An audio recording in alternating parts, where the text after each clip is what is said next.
The rifle blast echoed across frozen Wyoming as Vivian Ashcroft pulled the trigger, the mercenary crumpling into blood-stained snow at her feet. 3 months ago, she'd been a socialite who'd never touched a weapon.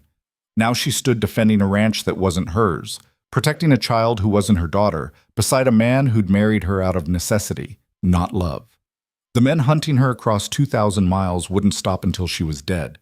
But neither would she, because running was over. This was her ground now, and she'd defend it with everything she had left. Before we dive into this epic tale of survival, courage, and transformation in the brutal American West, hit that like button and drop a comment telling me what city you're watching from. I want to see how far this story travels across the world. Now, let's begin. The wind screamed across the Wyoming prairie like something dying.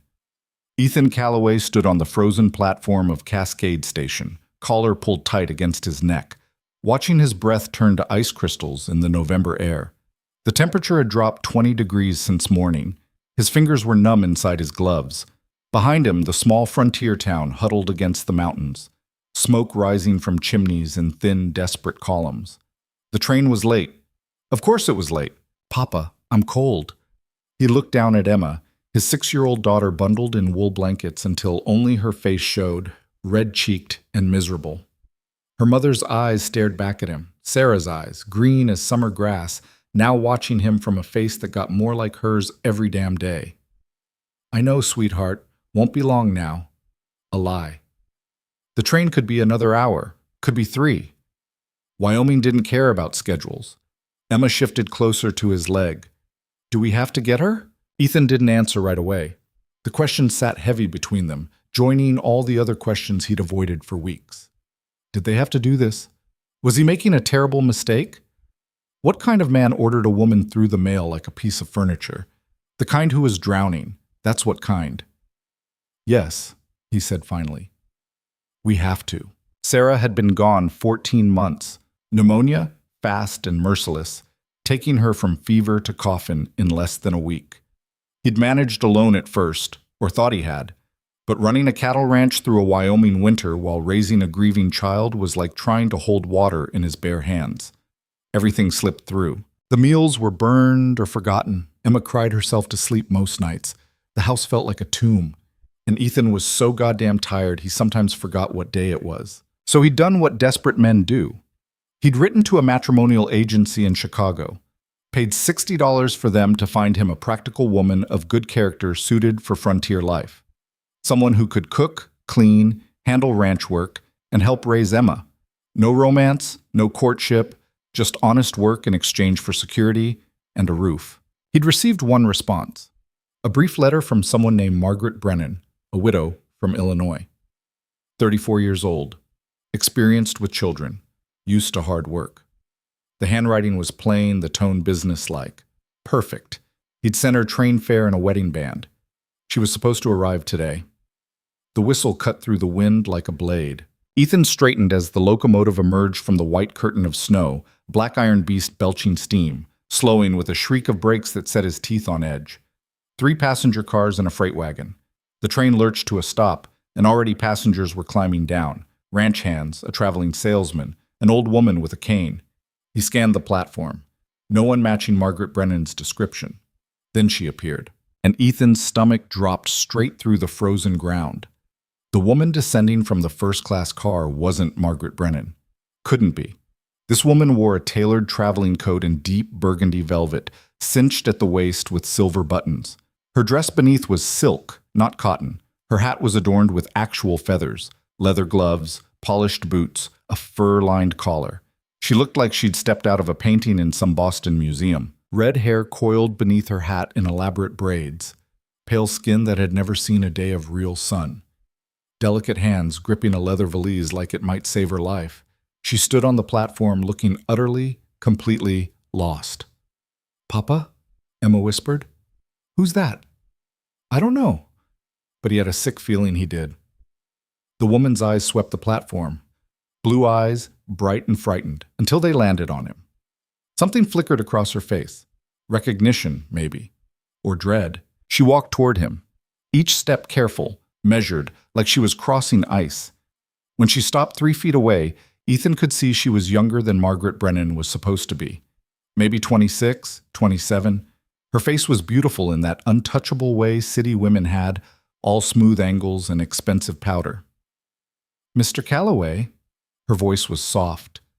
Eastern accent, definitely not Illinois. That's me. She hesitated, and in that pause, Ethan saw something crack in her composure. I'm your bride. From the agency. He stared at her. Margaret Brennan? No. She swallowed. Vivian? Vivian Ashcroft. There was a change. The agency sent me instead. Ethan felt the rage building slow and hot beneath his ribs. A change. I know this isn't what you expected. You're damn right it's not. He kept his voice level, aware of Emma pressed against his side, but the words came out hard. I paid for someone who could work. Someone used to frontier life. You look like you've never been west of Philadelphia. Color flooded her cheeks. I can learn. Learn. He laughed, bitter. Lady, it's 14 degrees out here. My ranch is 8 miles from town through country that'll kill you if you make one wrong step. I need someone who knows how to survive, not someone who needs teaching. I can survive. Her chin lifted, and for a second he saw something steel hard beneath the fancy clothes. I have to. Something in those last 3 words stopped him. I have to. Not I want to. Not I'm willing to try. I have to. He studied her closer, saw things he'd missed, the way her hands trembled slightly, the dark circles under her eyes that powder couldn't quite hide, the manner she kept glancing past him toward the town, like she was checking for something or someone. Why? He asked quietly. Why what? Why do you have to survive out here? What are you running from? Her face went carefully blank. I'm not running from anything. You're a terrible liar. For a long moment they just stood there, wind howling between them, snow beginning to fall again in thick, wet flakes. Finally, Vivian said, The agency told me you needed a wife to help with your daughter and your household. They said you were an honest man offering fair terms. I'm here to fulfill that arrangement. If my appearance doesn't suit you, I apologize, but I have nowhere else to go. So unless you're putting me back on that train right now, I'm staying. Ethan wanted to do exactly that. Put her back on the train, send her east, forget this whole mess. But something stopped him. Maybe it was the desperation he recognized because he'd felt it himself. Maybe it was the way Emma was staring at her with wide, curious eyes. Or maybe he was just too tired to fight anymore. Fine, he said, but when you quit in 3 days, don't expect sympathy. I won't quit. We'll see. He turned toward the wagon. Emma, say hello to Miss Ashcroft. Emma looked up at Vivian and said absolutely nothing. Vivian tried a smile. Hello, Emma. You can call me Vivian. Emma pressed closer to Ethan's leg and stayed silent. She doesn't talk much, Ethan said. Not since her mother died. Vivian's expression softened. I'm sorry. He didn't want her sympathy. Didn't want anything from her except maybe for this to be less complicated than it already was. Wagons this way. He loaded her single valise. Christ, she'd brought one bag to start a new life, and helped Emma up before offering Vivian a hand. She took it, and even through both their gloves, he could feel how cold she was. The ride back to Iron Ridge Ranch was brutal. Wind cut across the open prairie like knives. Snow piled on the wagon bench. Emma sat between them, silent as a ghost. Vivian didn't complain, but Ethan saw her shivering so hard her teeth chattered. There's a blanket behind the seat, he said finally. I'm fine. You're turning blue. Get the blanket. She did, wrapping it around herself and Emma both. His daughter didn't pull away, which surprised him. They passed the town limits. Cascade fell away behind them. A handful of buildings, a church, a saloon, the general store. Then there was nothing but white emptiness and distant mountains. How far? Vivian asked. 8 miles. And you make this trip regularly? Every week for supplies. Even in winter? Especially in winter. Cattle don't stop eating because there's snow. She went quiet again. After another mile, she said, Your daughter is beautiful. Ethan glanced at Emma, who was pretending not to listen. She looks like her mother. You must miss her very much. He didn't answer, didn't trust himself to. They rode in silence after that. Mom, Iron Ridge Ranch appeared out of the white like something from a dream or a nightmare, depending on your perspective. The main house was 2 stories, built from rough-cut timber and stone, windows shuttered against the wind. A barn stood to the left, larger than the house. Corrals held maybe 30 head of cattle, shaggy winter coats already growing thick. Outbuildings scattered around the property, chicken coop, storage shed, smokehouse. It was isolated, stark, hard. Ethan watched Vivian take it in and saw her face go carefully neutral. "Home," he said. She didn't respond. He helped them down and carried her valise to the porch. The door was frozen stuck. He had to shoulder it open. Inside the house was cold. He'd banked the fire before leaving and smelled like old smoke and coffee. "I'll get the stove going," he said. "Emma, show Miss Ashcroft where she'll sleep." Emma looked at him like he'd asked her to pet a wolf. "Go on." Reluctantly, Emma led Vivian toward the stairs. Ethan busied himself with the fire, building it back up until heat started spreading through the main room. He could hear footsteps above, Emma's voice too quiet to make out, Vivian's soft responses. When they came back down, Emma immediately climbed into the chair by the fire. Vivian stood in the doorway looking uncertain. "So," she said. "So, what should I do?" Ethan almost laughed. "You're asking me? You're the one who knows how things work here." "Fair point. Can you cook?" "Some." "Some meaning what?"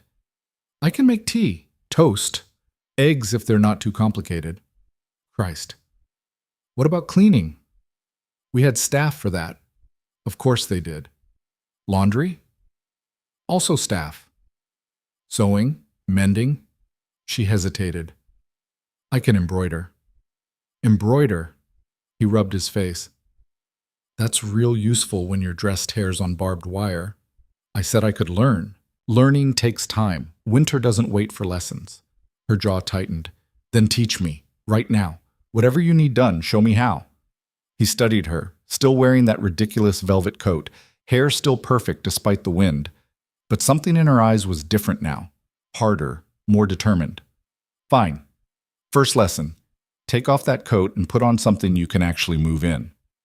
"I don't have anything else." "What's in your bag?" "Similar dresses?" Jesus Christ. He went to the closet, pulled out one of Sarah's old work dresses, heavy cotton, practical, worn soft from use. He held it out. "Put this on." Vivian took it carefully, like it might burn her. "Upstairs, second door on the left. That's your room." She disappeared. Ethan looked at Emma, who was watching him with those 2 wise eyes. "Don't say it," he muttered. "I didn't say anything." "You were thinking it. She's pretty." "Pretty doesn't matter out here. Mama was pretty." Mama was a lot of things, tough being the main one. He moved to the kitchen, started pulling out supplies. "Come help me with supper." Emma slid off the chair and joined him. When Vivian came back down wearing Sarah's dress, Ethan felt something twist in his chest. The dress fit her all wrong. Too loose in the shoulders, too short at the hem. She'd tried to tie it properly but failed, leaving the back gaping. "Here." He crossed to her, turned her around, and fixed the laces. His hands remembered doing this for Sarah. Mornings before work, evenings after long days. The muscle memory hurt. "Thank you," Vivian said quietly. "We're making stew. You're going to help." "All right." He set her to cutting vegetables. She handled the knife like it might explode, each cut painfully slow and uneven. Emma watched from the table with barely concealed fascination. "Faster," Ethan said. "We don't have all night." Vivian's hand slipped. The knife skittered across the cutting board. "Careful." Too late. Blood welled from her thumb. "Damn it!" He grabbed her hand, examined the cut. Not deep, but bleeding freely. "Emma, get the medical kit." Emma ran. Vivian stared at her thumb like it had personally betrayed her. "I'm sorry." "Stop apologizing and apply pressure." He wrapped her thumb in clean cloth, tied it tight. Emma appeared with the kit and watched him work with those serious eyes. "First aid lesson?" he told Vivian. "Out here, the nearest doctor's in town. If you're bleeding, you stop it yourself or you bleed out. Understand?" She nodded. "Say it." "I understand." "Good." He released her hand. "Take a break. I'll finish the vegetables." She sat at the table, cradling her wrapped thumb, And for the first time since she'd arrived, he saw her face crack, just for a second, vulnerability bleeding through before she locked it down again. Emma climbed into the chair beside her. "Does it hurt?" Emma asked. First word she'd spoken directly to Vivian. "A little," Vivian admitted. "I'm not very good at this yet." "Papa says practice makes better. Not perfect, just better." Vivian smiled, small and genuine. "That's good advice."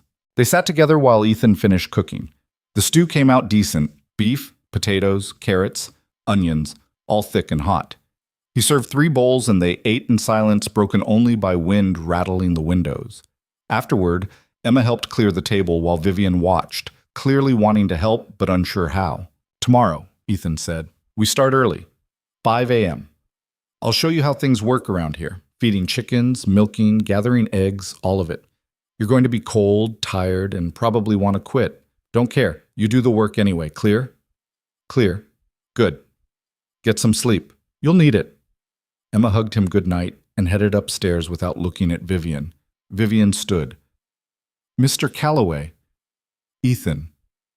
"Ethan." She met his eyes. "Thank you for giving me a chance." "Don't thank me yet. You haven't survived a day." She smiled, sad and knowing. "I've survived worse than you think." Then she went upstairs, leaving him alone with the fire and too many questions he didn't want to ask. 3 a.m. Ethan woke to screaming. He was out of bed before his brain caught up, grabbing the rifle from beside his door, taking the stairs 3 at a time. The screaming came from Vivian's room, high, terrified, the sound of someone caught in a nightmare they couldn't escape.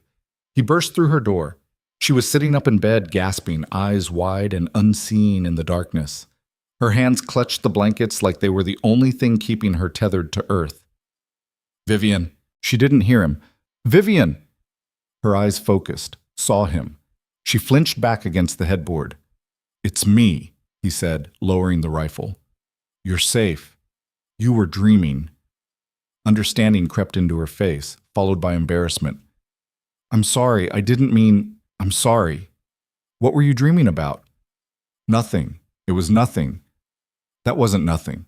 She pulled the blankets tighter. "Please, just go. I'm fine." He should have left. Should have walked away and let her keep her secrets. But something stopped him. Maybe the terror he'd seen in her eyes, so raw and real it reminded him of Emma after Sarah died. "Who's hunting you?" he asked quietly. "No one. I've seen enough scared people to know what it looks like. Someone's after you. That's why you're here. That's why you took a contract with a stranger in the middle of Wyoming winter instead of staying wherever you came from." He paused. "So I'll ask again. Who's hunting you?" For a long moment she said nothing. Then, "Men who want me dead." The words hung in the cold air between them. "Why?" "Because of what I know. What I have." She looked at him, and in the dim light from the hallway he saw exhaustion so deep it went bone level. "My father died 6 months ago. Before he died, he gave me documents, evidence of crimes committed by very powerful people in New York. Financial crimes, fraud, theft, things that could destroy fortunes and send men to prison for life. Why give them to you?" "Because he knew they'd kill him before he could expose them. He thought I'd be safe, that they wouldn't hurt a woman."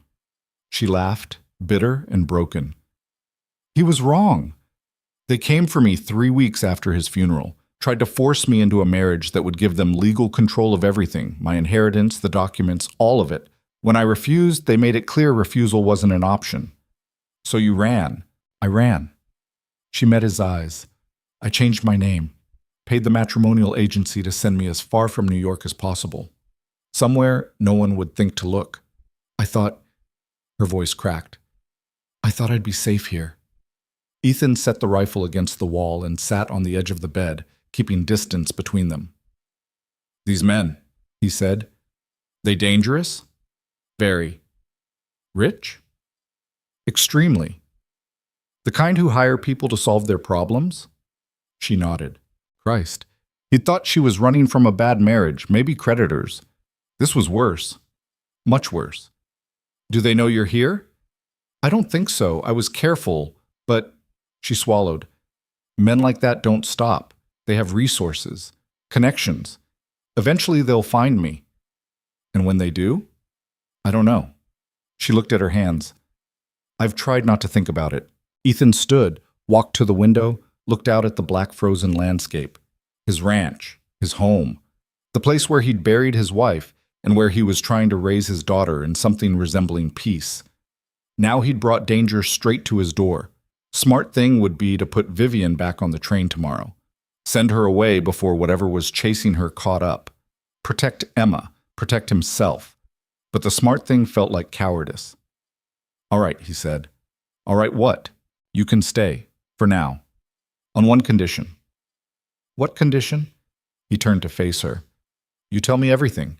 Every detail about these men, what they want, how far they'll go.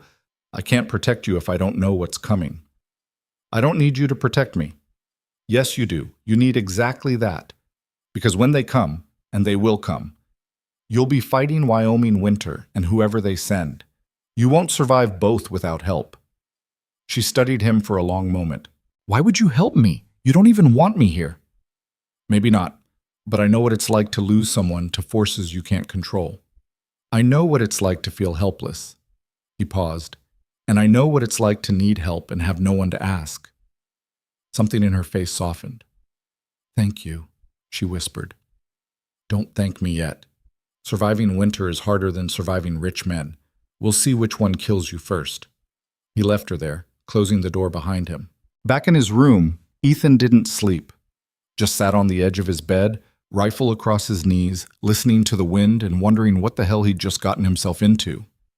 Outside, snow continued to fall, and somewhere far to the east, in cities he'd never seen, men with money and murder in their hearts were searching for the woman now sleeping under his roof. Dawn came gray and brutal. Ethan woke Emma and Vivian at 5, just like he'd promised. Emma stumbled downstairs, still half asleep. Vivian appeared looking like she hadn't slept at all. Get dressed warm, he told her. Layers, everything you have. She came back wearing 2 of Sarah's dresses, a coat, a shawl, and gloves. Still not enough, but it would have to do. Outside, the temperature had dropped further. The thermometer read 8 degrees. Vivian made it 3 steps from the porch before the cold hit her like a physical blow. He watched her stop, gasp, try to pull breath into lungs that didn't want to work. Keep moving, he said. Standing still makes it worse. They went to the chicken coop first. Emma scattered feed while Ethan showed Vivian how to collect eggs without getting pecked. She dropped the first 2, cracked the third, finally managed the 4th intact. Better, he said. Next came the barn. The cattle pressed against the fence, breath steaming, demanding feed. Vivian watched him fork hay into the troughs, then tried herself. The pitchfork was too heavy. She could barely lift it. Use your legs, not your back, Ethan instructed. Bend your knees, leverage. She tried again, better, but still struggling. Again. I can't again. She did it, sloppy but functional. An hour in, her hands were blistered despite the gloves. 2 hours in, she was shaking from exhaustion. 3 hours in, when they finally returned to the house, she collapsed into a chair and didn't move. Emma watched her with something that might have been sympathy. You did good, Ethan said. Vivian looked at him like he'd spoken a foreign language. I failed at almost everything. You didn't quit, that's what matters. He made coffee, strong and black, and handed her a cup. She wrapped both hands around it, drawing warmth. Tomorrow will be harder, he said. We'll add more tasks. By the end of the week, you'll be doing full ranch work. I'll be dead by the end of the week. Probably, but if you're not, you might actually survive winter. She almost smiled. Emma surprised them both by sliding a plate of bread and butter across to Vivian. You need to eat, Emma said quietly. Papa says working burns food like fire burns wood. Vivian's eyes went bright. Thank you, Emma. Emma shrugged, but her ears turned pink. They ate in companionable silence. After breakfast, Ethan taught Vivian how to properly build a fire. Not the sad little thing she'd attempted that morning, but a real fire that would last. She burned herself twice learning, but by the 3rd attempt she got it right. Good, he said. Does everything hurt this much? She asked, examining new blisters. At first, then your hands toughen up. How long does that take? Month? Maybe 2? She looked horrified. He almost laughed. Welcome to Wyoming. The days blurred together after that. Wake before dawn, work until dark. Collapse into bed. Repeat. Vivian learned to feed chickens, milk the cow, muck stalls, haul water, chop wood, poorly at first, then incrementally better. She burned meals more often than not. She fell in the snow. She cried when no one was watching, but every morning she got up and tried again. Ethan watched her with growing respect he didn't want to feel. Emma watched her with cautious curiosity that slowly warmed into something else. 2 weeks in, during supper, Emma asked Vivian about New York. "What's it like?" Vivian looked surprised by the question. "It's loud, crowded, buildings so tall they block out the sky, people everywhere, all the time." "Do you miss it?" "Some parts. I miss my father. I miss feeling safe." "Do you feel safe here?" Vivian glanced at Ethan, then back to Emma. "I'm starting to." That night, Emma showed Vivian her mother's sewing kit. "Papa doesn't know how to fix things right," Emma said. "He just ties knots until it holds. But Mama taught me some. I could teach you." Vivian's smile was genuine and soft. "I'd like that." They sat by the fire, Emma showing Vivian basic stitches while Ethan pretended to read and actually watch them bond over needle and thread. Later, after Emma went to bed, Vivian stayed downstairs. "Thank you," she said. "For what?" "For letting me stay, for teaching me, for—" She gestured vaguely. "All of it." "You're working for your keep. No thanks needed." Still. They sat in silence for a while, fire crackling between them. "Can I ask you something?" Vivian said. "Depends what it is." "Why did you really let me stay? You could have sent me away that first day." Ethan thought about lying, decided against it. "Because I saw something in you I recognized. Desperation. The kind that makes you do things you never thought you'd do. Take chances you never thought you'd take." He paused. "I've been desperate. After Sarah died, I was drowning and didn't know how to ask for help. So when I saw you standing on that platform, terrified but trying to hide it, I guess I couldn't walk away. I'm glad you didn't. Ask me again in a month. You might feel different." She smiled. "I don't think I will." That night, Ethan dreamed of Sarah for the first time in weeks. She was standing in the kitchen, wearing her favorite blue dress, smiling at him the way she used to. "You did good," she said. "She's stronger than she looks." "I know," he answered. "So are you." He woke with tears on his face and the certainty that something was changing, in Vivian, in Emma, in himself. Whether that change was good or dangerous, he didn't know yet. But it was coming, inevitable as winter itself, and there was no stopping it now. By the 4th week, Vivian's hands had stopped bleeding. The blisters had hardened into calluses, rough and yellow against her pale skin. She could lift the pitchfork without her arms shaking, could build a fire that lasted through the night, could cook a passable stew that didn't taste like charred leather. Small victories, but victories nonetheless. Ethan noticed. Didn't say much about it. Praise wasn't his style. But he stopped hovering when she worked. Stopped checking her fire before bed. Started treating her less like a liability and more like someone who might actually pull her weight. Emma noticed too. The girl had started lingering near Vivian during chores, asking questions, offering advice in that serious way children do when they're testing trust. One morning, she brought Vivian a pair of her mother's old work gloves, worn soft at the fingertips. "These are better than the ones you have," Emma said, not quite meeting Vivian's eyes. Vivian took them carefully, like they might dissolve. "Are you sure?" Mama would want someone to use them. Something caught in Vivian's throat. "Thank you, Emma. I'll take good care of them." Emma nodded and walked away quickly, but not before Vivian saw the small smile. Progress. Slow and fragile, but real. December arrived with a vengeance. The temperatures dropped into the negatives. Snow piled 3 feet high against the barn. The cattle huddled together for warmth, their breath creating clouds that hung frozen in the air. Getting to the chicken coop meant breaking through ice that formed overnight on the door. Vivian learned what real cold felt like. The kind that turned your breath to ice in your lungs, that made your fingers go numb inside 2 layers of gloves, that crept through every gap in your clothing and settled into your bones. "How do you stand it?" she asked Ethan one morning as they hauled water from the well, both of them hunched against wind that felt like needles. You don't stand it. You survive it. Big difference. Feels the same to me. It's not. Standing it means you're waiting for it to end. Surviving means you accept it's not ending and you do what needs doing anyway. She thought about that while her fingers screamed protest and her face went numb. Which one am I doing? She asked. He glanced at her, something that might have been approval in his eyes. Starting to look like surviving. That same afternoon, while Vivian was chopping wood, still clumsy with the axe but getting better, a rider appeared on the ridge overlooking the ranch. She saw him first.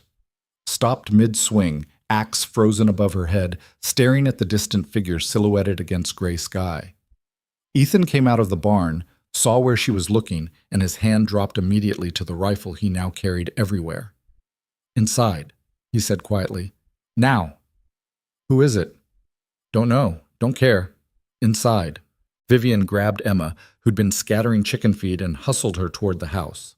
Behind them, Ethan stayed on the porch, rifle ready, watching the rider. From the window, Vivian watched the figure sit motionless for what felt like hours but was probably only minutes. Then, without approaching, the rider turned and disappeared back over the ridge. Ethan stayed outside another 20 minutes before finally coming in. Who was that? Vivian asked again. Could be nobody. Drifter passing through, ranch hand looking for work. But you don't think so? He met her eyes. No, I don't. What do we do? We stay alert.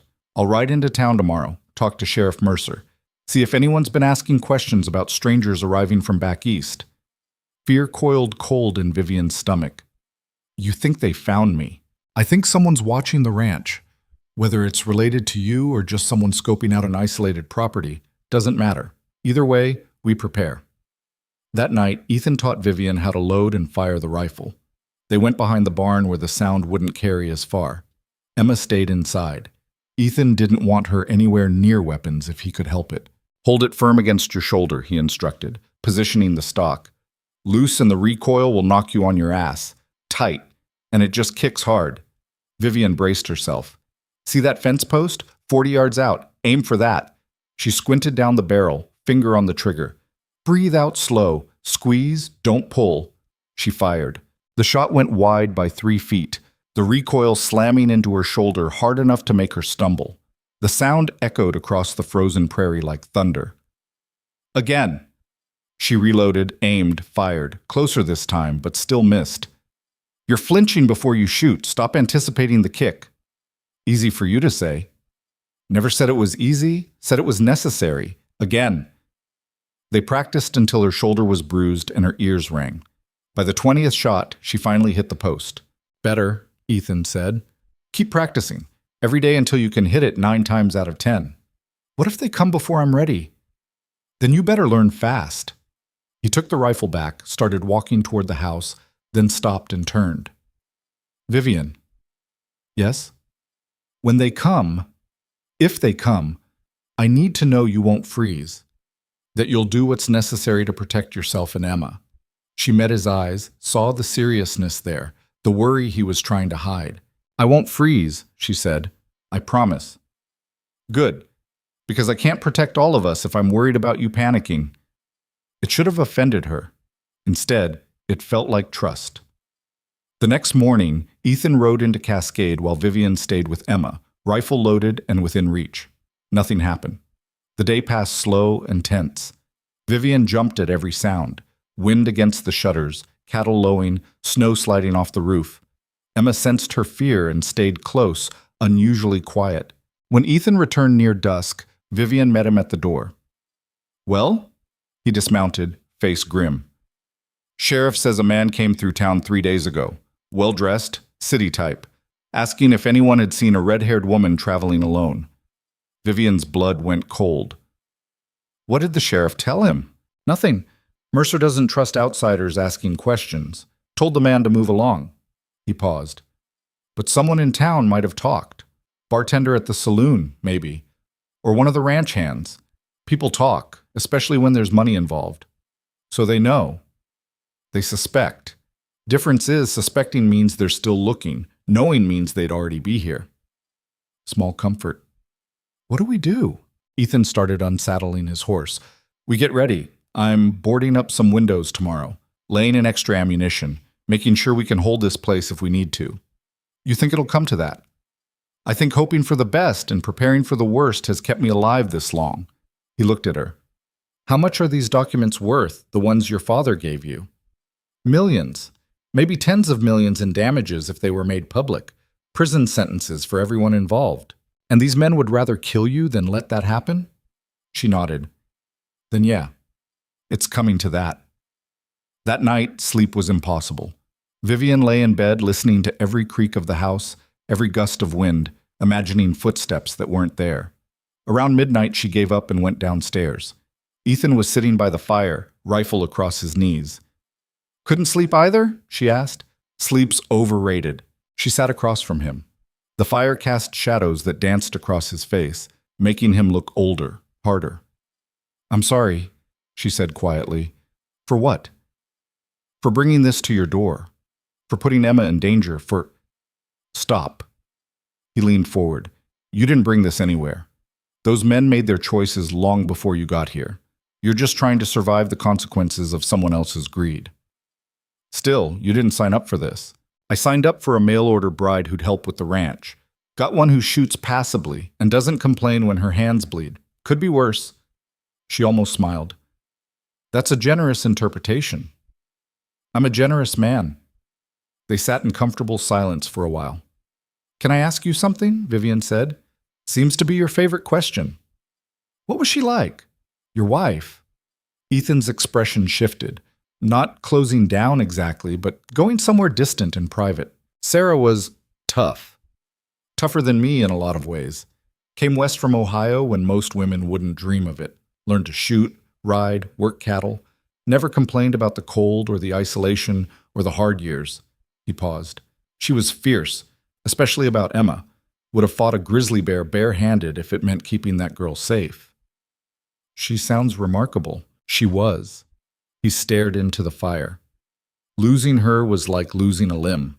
You learn to function without it, but you never stop feeling the absence. Do you think... Vivian hesitated. Do you think you'll ever stop hurting? You asking for me or for you? Both, maybe. He considered that. I think the hurt changes, gets quieter. You learn to carry it without it crushing you, but it doesn't disappear. Wouldn't want it to, really. The hurt's proof they mattered. Vivian felt tears threatening and blinked them back. My father used to say something similar. That grief is love with nowhere to go. Smart man. He was. Too smart for his own good, actually. That's what got him killed. He couldn't let injustice stand. Had to expose it, even knowing the cost. You have his documents hidden somewhere safe? She nodded. Somewhere even I can barely get to them. Good, let's keep it that way. Emma appeared at the top of the stairs, rubbing sleep from her eyes. Papa, I heard voices. Just talking, sweetheart. Go back to bed. Can't sleep. Ethan sighed. Come on, then. Emma patted down and curled up next to him. He wrapped an arm around her shoulders. She looked at Vivian across the fire. Are bad men coming? Emma asked. Simple question, impossible to answer without lying. Ethan beat Vivian to it. Maybe, but if they do, we'll handle it. Will they hurt us? Not if I can help it. What if you can't help it? He pulled her closer. Then Vivian and I will fight as hard as we can to keep you safe. That's a promise. Emma seemed satisfied with that. She yawned, nestled against Ethan's side, and within minutes was asleep again. Vivian watched them together, this broken little family she'd stumbled into, and felt something shift inside her chest. Not quite belonging, not yet, but the beginning of it. The sense that maybe, just maybe, she'd found something worth fighting for beyond mere survival, worth dying for, if it came to that, though she desperately hoped it wouldn't. Christmas came quiet and small. Ethan cut a pine tree from the ridge and dragged it back to the house. Emma decorated it with paper chains and carved wooden ornaments Sarah had made years before. Vivian baked cookies that turned out only slightly burned, which everyone agreed was a Christmas miracle. There were no gifts, luxuries like that didn't exist out here. But Emma received a new doll Ethan had carved from cottonwood, and Vivian was surprised with a thick wool coat from both of them. Can't have you freezing to death, Ethan said gruffly when she started tearing up. Bad for morale. They ate roasted chicken and potatoes, sang a few carols Emma remembered, went to bed early because morning chores didn't care about holidays. It was the best Christmas Vivian could remember in years. 3 days later, the stranger came back. Vivian was alone in the barn, mucking stalls. Ethan had taken Emma into town for supplies when she heard the horse outside. She grabbed the pitchfork, gripped it tight, and stepped into the doorway. A man sat astride a black gelding, maybe 30 yards from the barn. He was well dressed, as the sheriff had described. Wool coat, good boots, the kind of clothes that didn't belong in Wyoming winter. His face was hard, calculating. "Help you?" Vivian called, surprised her voice didn't shake. "Looking for someone." "Wrong ranch." "Haven't told you who I'm looking for yet." "Don't need to. We don't get visitors out here. You're lost or you're trouble. Either way, you should leave." The man smiled, thin and cold. "Smart girl. I can see why he values you." Her blood ran ice cold. "I don't know what you're talking about." "Sure you don't. Red-haired woman from New York. Disappeared 6 weeks ago. Last seen boarding a train west." He leaned forward in his saddle. "You wouldn't happen to know anything about that, would you?" "Get off this property." "Or what? You'll stab me with a pitchfork?" He laughed. "I'm just here to talk, Miss Ashcroft.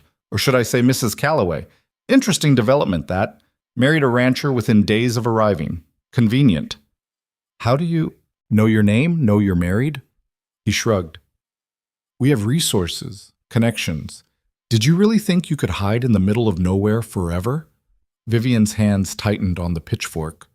"What do you want?" "What we've always wanted. The documents your father stole. Hand them over and we'll leave you alone. You have my word." "Your word is worth nothing, perhaps. But what choice do you have? We found you once. We'll find you again. And next time, maybe your new husband and his little girl won't be so fortunate." White-hot rage flooded through Vivian, burning away the fear. "If you touch them, then give us what we want. Save everyone the trouble." Behind him, another horse crested the ridge. Then another. 4 riders total, all watching the ranch with the patient interest of predators. "I don't have what you're looking for," Vivian said, mind racing. "I destroyed it, burned it before I left New York." The man's smile never wavered. "You're lying. Your father spent years collecting that evidence. You wouldn't destroy his legacy just to protect yourself." He turned his horse. "I'll give you 3 days to reconsider. After that, we take what we want by force, and we won't be gentle about it."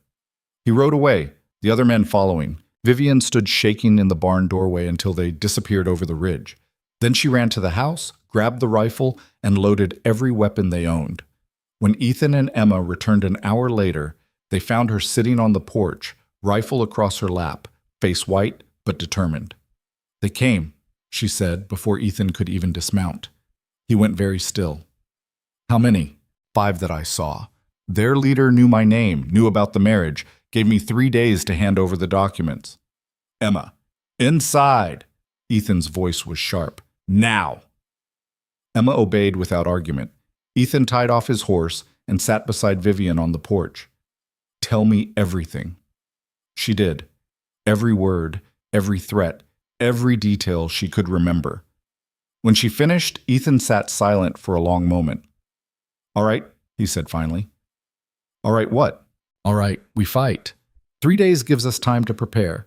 We board up windows, stock ammunition, get ready, and when they come, we make them regret it." "Ethan, there were 5 of them. There's only 2 of us. 3 if Emma can reload, which she can. Plus, we have the advantage of defending known ground. They'll have to approach across open prairie. We'll see them coming." "This is insane. We should run. Take Emma and leave before—" "Leave to where? They found you here, they'll find you anywhere. Running just means dying tired." He met her eyes. "No.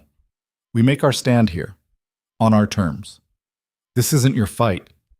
You're under my roof. That makes it my fight." He stood. "Besides, I'm tired of men like them thinking they can take whatever they want from whoever's weaker.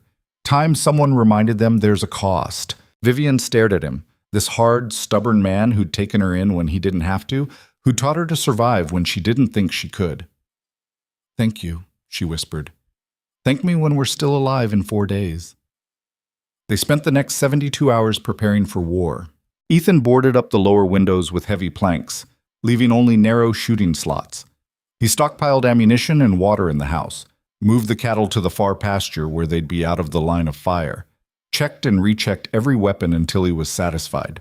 Vivian practiced shooting until her shoulder was one giant bruise and she could hit a target at 50 yards more often than not. She learned to load the rifle fast, to clear jams, to shoot from cover. Emma, too young to understand the full danger but old enough to sense the seriousness, stayed quiet and helpful. She learned to reload cartridges, to spot riders at distance, to hide in the cellar and stay silent no matter what. The second night, Ethan found Vivian outside after midnight, staring at the dark ridge where the men had appeared. "Can't sleep?" he asked. "Thinking. About? About how different my life would be if I'd just given them what they wanted. If I'd married the man they chose, handed over the documents, lived quietly." She turned to face him. "I'd be comfortable, safe, probably miserable, but alive. You'd be a prisoner. Better than getting people killed. No one's dead yet." "Yet." She laughed, bitter. That's doing a lot of work in that sentence. Ethan moved closer, and in the moonlight she could see his expression clearly, serious, intense. "Listen to me.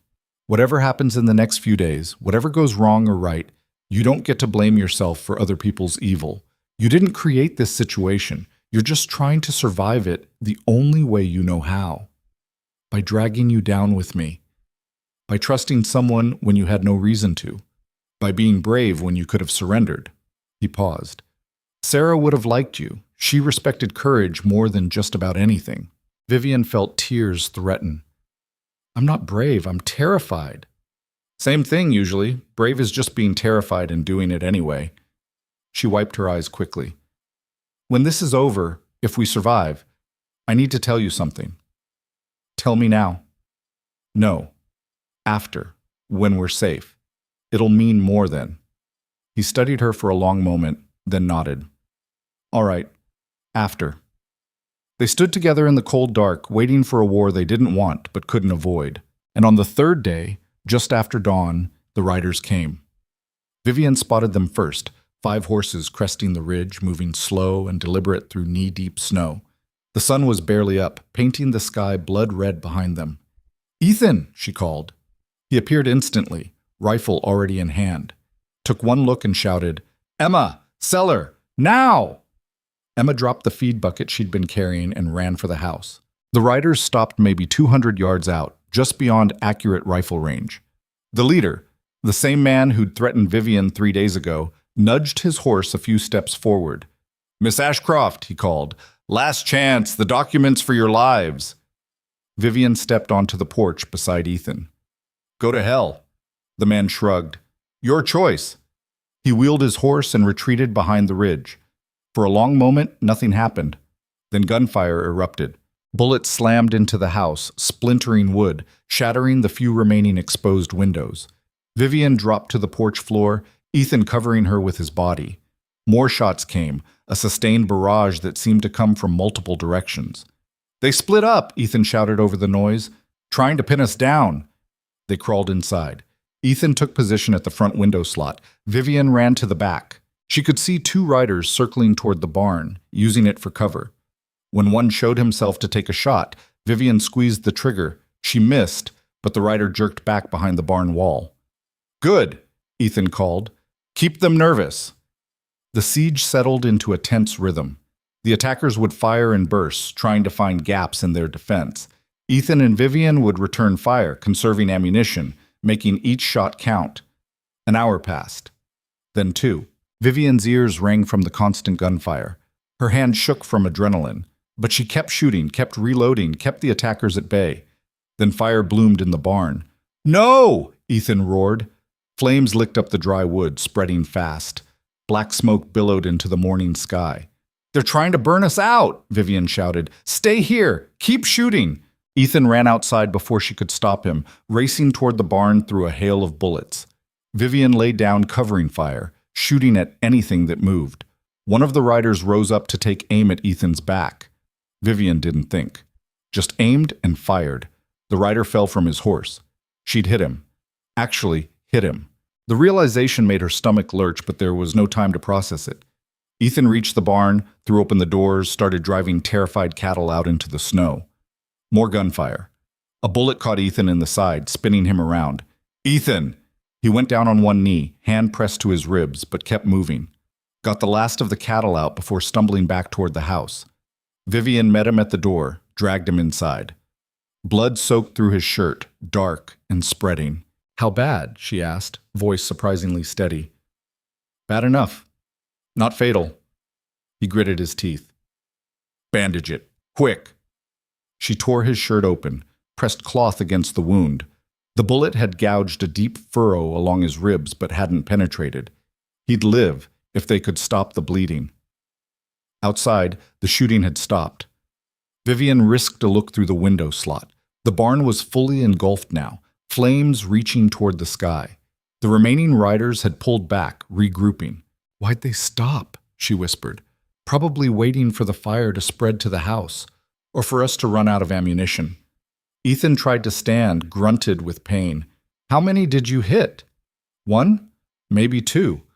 Leaves 3. Better odds." "You've been shot." "Noticed that." He managed a pained smile. "You'll have to carry the fight for a bit." The afternoon crawled by in tense silence. The barn burned to the ground, collapsing in on itself with a roar of timber and sparks. The riders stayed hidden, occasionally taking pot shots to remind them they were still there. Emma emerged from the cellar once, saw the blood on Ethan's shirt, and went white. "I'm okay, sweetheart," he said. "Just a scratch." "That's not a scratch." "Bigger scratch than most. Go back down. Stay hidden." She hesitated, then hugged him carefully before disappearing again. As dusk approached, Vivian saw movement on the ridge. More riders. Her heart sank. Reinforcements meant they were finished, but then she heard something that made no sense. Shouting, not from the attackers, but from the new arrivals. Orders being called out in a familiar voice. "Sheriff Mercer, hold your fire," he bellowed. "Drop your weapons or we will shoot." Gunfire erupted again, but this time it was the attackers who were pinned down. Mercer had brought at least a dozen men, all armed, all converging on the remaining riders. It was over in minutes. 2 of the attackers tried to run and were shot from their horses. The third surrendered, hands raised, begging for mercy. Vivian stood on the porch, rifle hanging loose in her hands, watching townsmen she barely knew secure the prisoners. Ethan leaned heavily against the door frame beside her, pale from blood loss but alive. Mercer rode up, dismounted, took in the burned barn and the bullet-scarred house. "Hell of a fight," he said. "How did you know?" Ethan asked.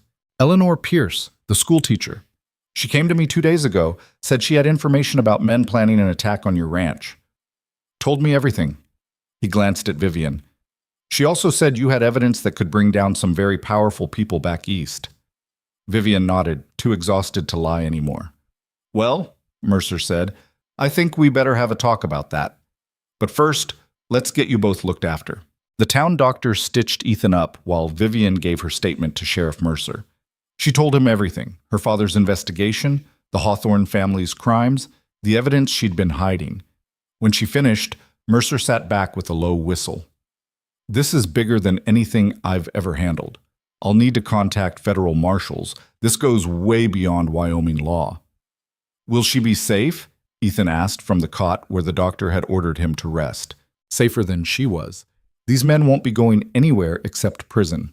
And once word gets out that we've got witnesses and prisoners, the people behind this will be scrambling to save themselves, not worrying about her." It wasn't a guarantee, but it was something.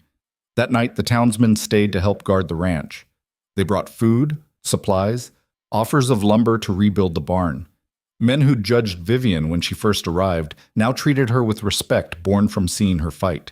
Emma refused to leave Ethan's side, curled up on the cot next to him. Vivian sat by the fire, staring at the flames, barely processing that they'd survived. Around midnight, Eleanor Pierce arrived. She was younger than Vivian expected, maybe 30, with sharp eyes and ink-stained fingers. She sat across from Vivian without preamble. "I'm glad you're alive," Eleanor said. "Sheriff Mercer said you warned him. Thank you." "Don't thank me yet. I have a favor to ask." "What kind of favor?" Eleanor leaned forward. "I'm an investigative journalist. Have been for 5 years, working to expose the Hawthorne Empire. Your father's evidence is exactly what I need to finally destroy them. Will you let me use it?" Vivian hesitated. If I give it to you, they'll know for certain I have it. They'll never stop coming. They already know.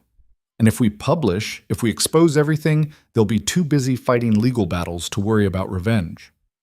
Eleanor's expression softened. Your father died trying to bring them to justice. Let me finish what he started.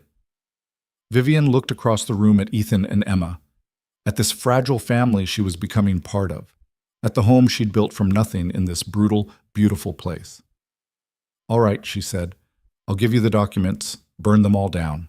Eleanor smiled, fierce and satisfied. With pleasure.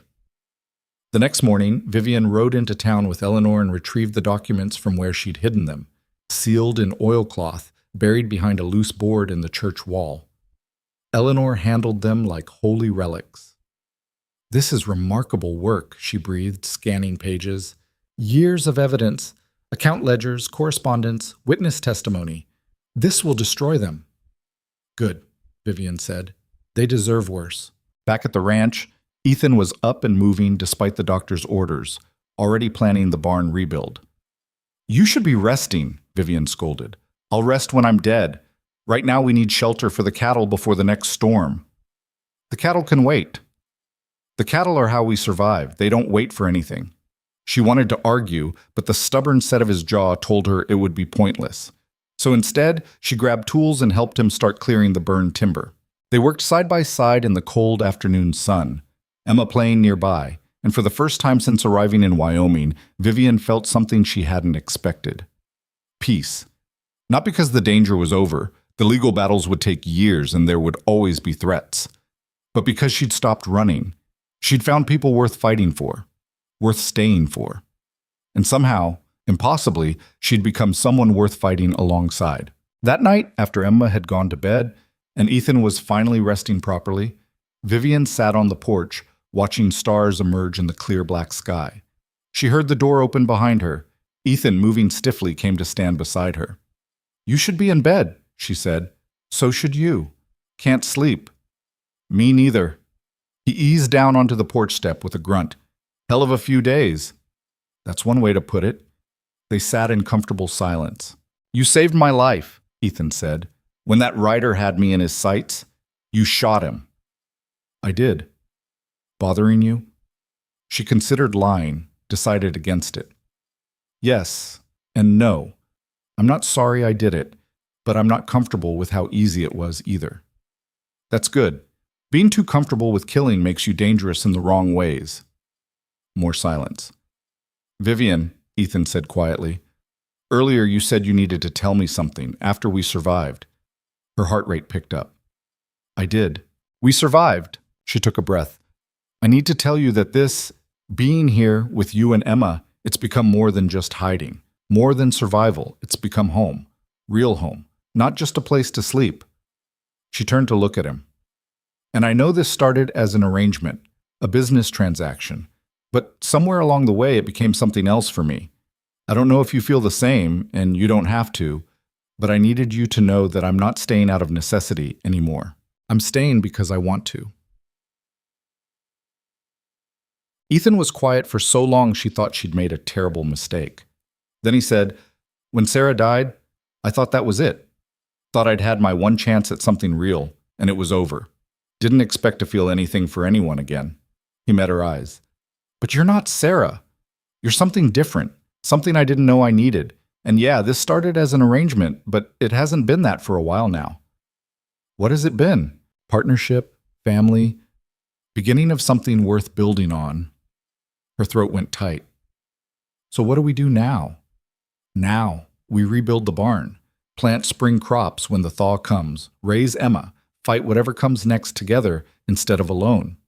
He stood, offered her his hand. Sound good? She took it, let him pull her to her feet. Sounds perfect. And for the first time in longer than she could remember, Vivian Ashcroft believed in her own future. Winter's grip loosened slowly, reluctantly, like a fist unclenching one finger at a time. By late January, the worst of the cold had passed. The snow still fell, but the wind had lost some of its viciousness. Ethan's wound healed cleanly, though he moved stiff on cold mornings and the scar pulled when he lifted heavy loads. The barn remained a blackened skeleton, but lumber had been ordered and neighbors had promised help come spring. Life at Iron Ridge Ranch settled into something that almost resembled normal. Almost.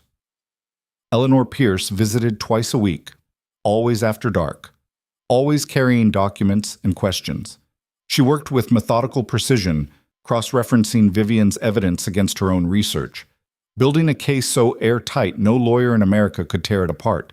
"They're getting nervous," Eleanor said one evening in early February, spreading papers across the kitchen table.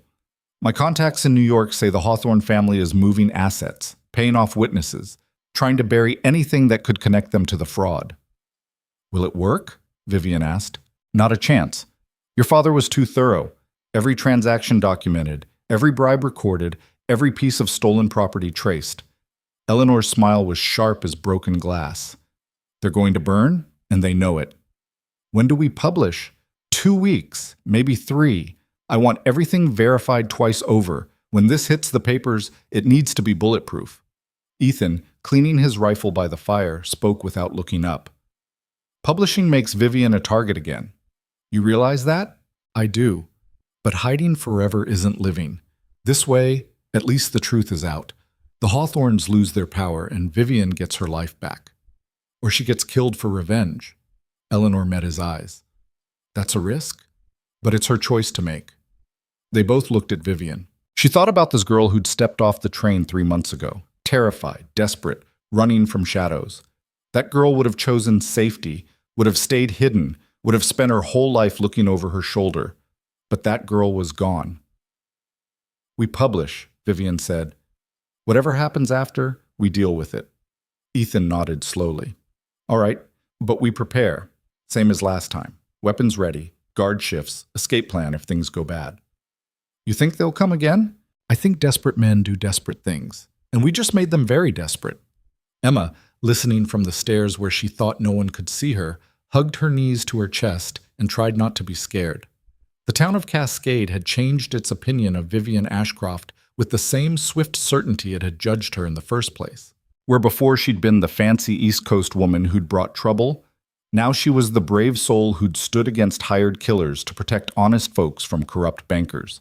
The story had grown in the telling. 5 attackers became 10. The siege lasted days instead of hours. Vivian herself had apparently shot half of them single-handed. She didn't bother correcting the exaggerations.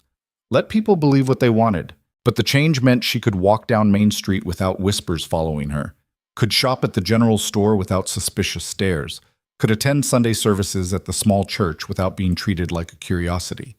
It should have felt good. Mostly it just felt strange. "People are friendlier when you've proven you can kill," she observed to Ethan during one supply run. He snorted. "Welcome to the West. Violence earns respect faster than virtue." "That's depressing." "That's honest. Out here being nice makes you weak. Being tough makes you neighbor material." They were loading supplies into the wagon when Sheriff Mercer approached, face serious. "Got something you should see," he said, handing Ethan a telegram. Ethan read it, expression darkening. He passed it to Vivian. The message was brief. "Federal marshals arriving February 14th.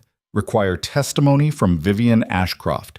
Protection offered during proceedings." "What does this mean?" Vivian asked. "Means the government's taking your evidence seriously," Mercer said.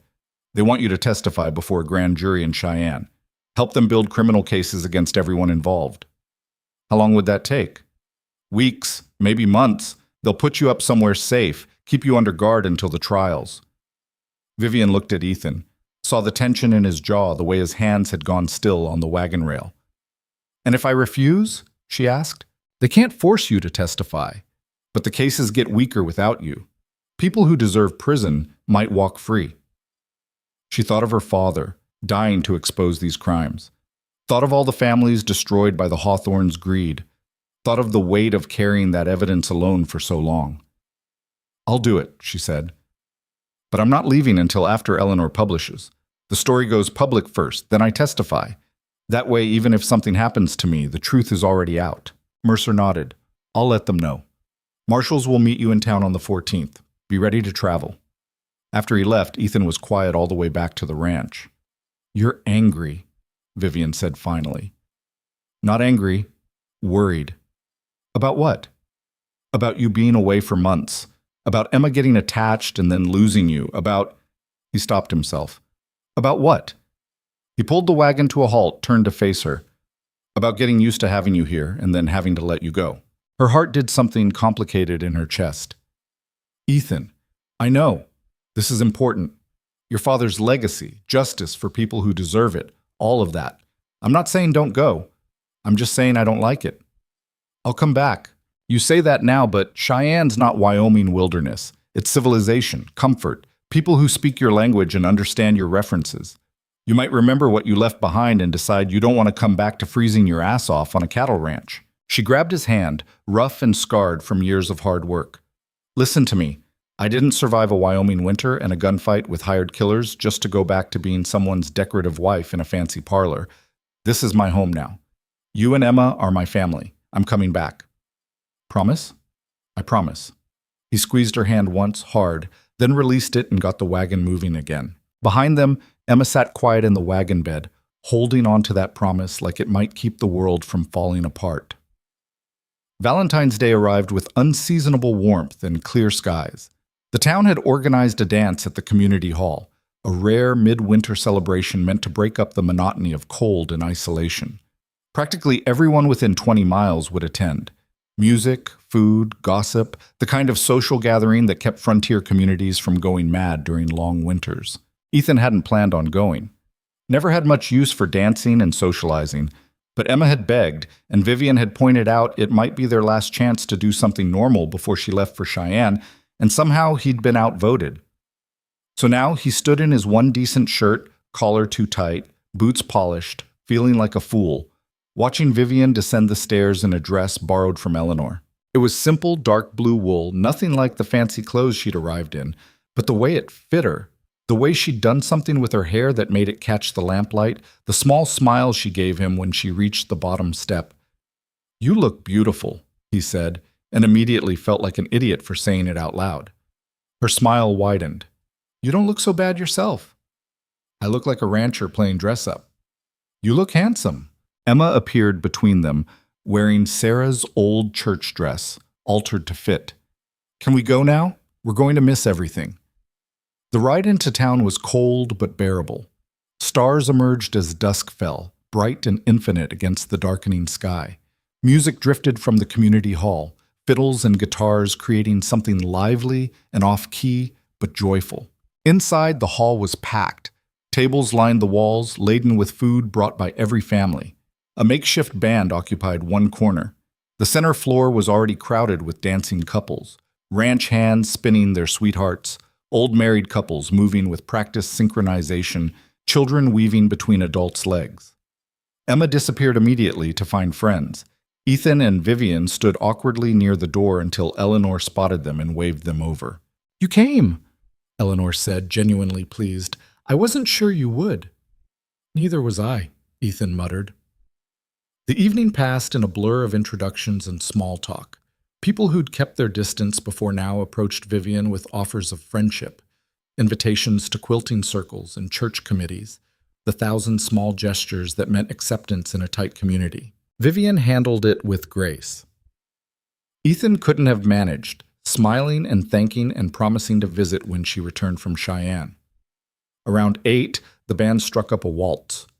Ethan saw the longing on Vivian's face as couples moved on to the floor. "Do you dance?" she asked. "Badly." "That's not a no." "Sarah tried to teach me once. Stepped on her feet so many times she gave up." "I'm willing to risk it." He let her pull him onto the floor, acutely aware that everyone was watching. His hand settled at her waist, hers on his shoulder, and they began moving in something that approximated rhythm. She was right. He was terrible at this.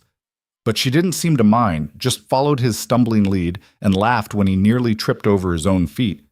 "See?" she said. "Not so bad." "Liar. I've had worse partners. At least you're trying." They turned and he caught sight of Emma watching them from the food table, face serious and considering. "She's staring," Vivian said quietly. "She's figuring something out." "What?"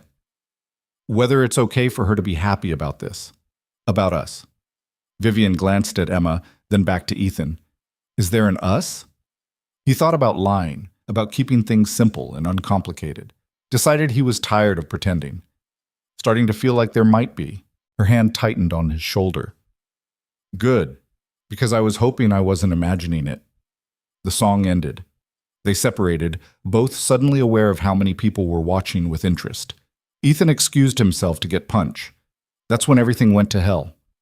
The man stumbled through the door like he'd been pushed, drunk, disheveled, eyes wild with the kind of desperation that made Ethan's hand drop instinctively toward where his gun would be if he'd been carrying. But this wasn't a gunfight. This was worse. The man lurched into the center of the dance floor, and Ethan recognized him immediately. One of the riders from the attack, one who'd been arrested, one who was supposed to be in jail awaiting trial. There! The man pointed a shaking finger directly at Vivian. That's her! The thief! The liar! She's wanted in New York. Federal fugitive. The music died. Silence crashed over the room like a wave. Vivian went white. Sheriff Mercer pushed through the crowd. Daniels, you're supposed to be locked up. Posted bail this morning. And I'm here to tell the truth about that woman. Daniels swayed, drunk or unhinged or both. She's not some innocent victim. She stole documents that didn't belong to her, fled New York to avoid prosecution. She's a criminal hiding behind lies and a pretty face. That's not true, Vivian said, voice shaking but audible. I took evidence of crimes committed by the Hawthorne family, evidence my father died collecting. Your father was a thief too, broke into private offices, stole confidential records, to expose fraud and corruption that destroyed hundreds of families. You have no proof of that, just lies and stolen property. Daniels turned to address the crowd. This woman is playing you all for fools. She brought violence to your town, got men killed, and now she's going to run away to Cheyenne and leave you to deal with whoever comes looking for her next.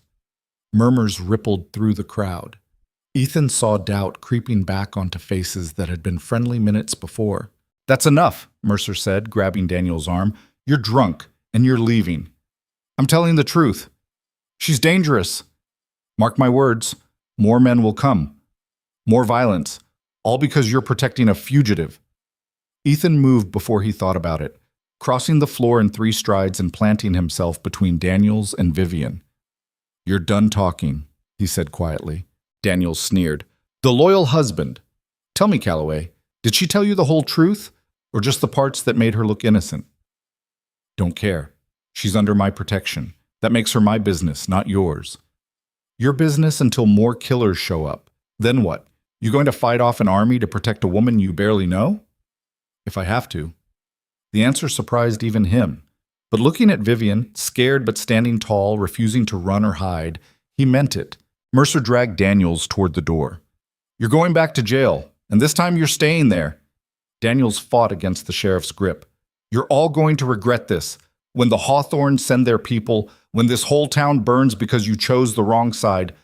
His voice cut off as Mercer shoved him outside. The crowd remained silent. Then Eleanor Pierce stepped forward. For those of you who don't know me, I'm Eleanor Pierce. I teach your children. I'm also an investigative journalist. She spoke clearly, projecting to every corner of the room. Everything that man just said is a lie designed to discredit Vivian Ashcroft before the truth comes out. And the truth is this. The Hawthorne banking empire has spent 20 years defrauding investors, stealing land, bribing officials, and destroying anyone who tried to stop them. Vivian's father uncovered proof of these crimes. They killed him for it. Now they're trying to kill her before she can testify. How do we know you're telling the truth? Someone called out. Because in 3 days, my article will be published in newspapers across the country. Every crime documented, every name named, every piece of evidence verified by independent sources. Eleanor's voice rang with conviction. The Hawthornes will fall, and history will remember Vivian Ashcroft as the woman brave enough to stand against them. More silence. Then Marcus Webb, owner of the general store, spoke up. I lost my brother to Hawthorne fraud. They stole his railroad investments and left him with nothing. If this woman can bring them down, she's got my support. Mine too, said Catherine Morrison, the blacksmith's wife. They foreclosed on my cousin's farm using forged documents. Drove him to... Her voice broke. To take his own life. I hope they all rot. One by one, voices joined in. Stories of loss, betrayal, corruption. Turned out half the town had been touched by the Hawthorns' crimes, directly or indirectly. The mood shifted. Daniels had tried to turn them against Vivian and instead reminded them exactly why she mattered. Eleanor caught Vivian's eye and nodded. It wasn't quite a victory, but it was close enough. The dance resumed, though the joy had leaked out of it.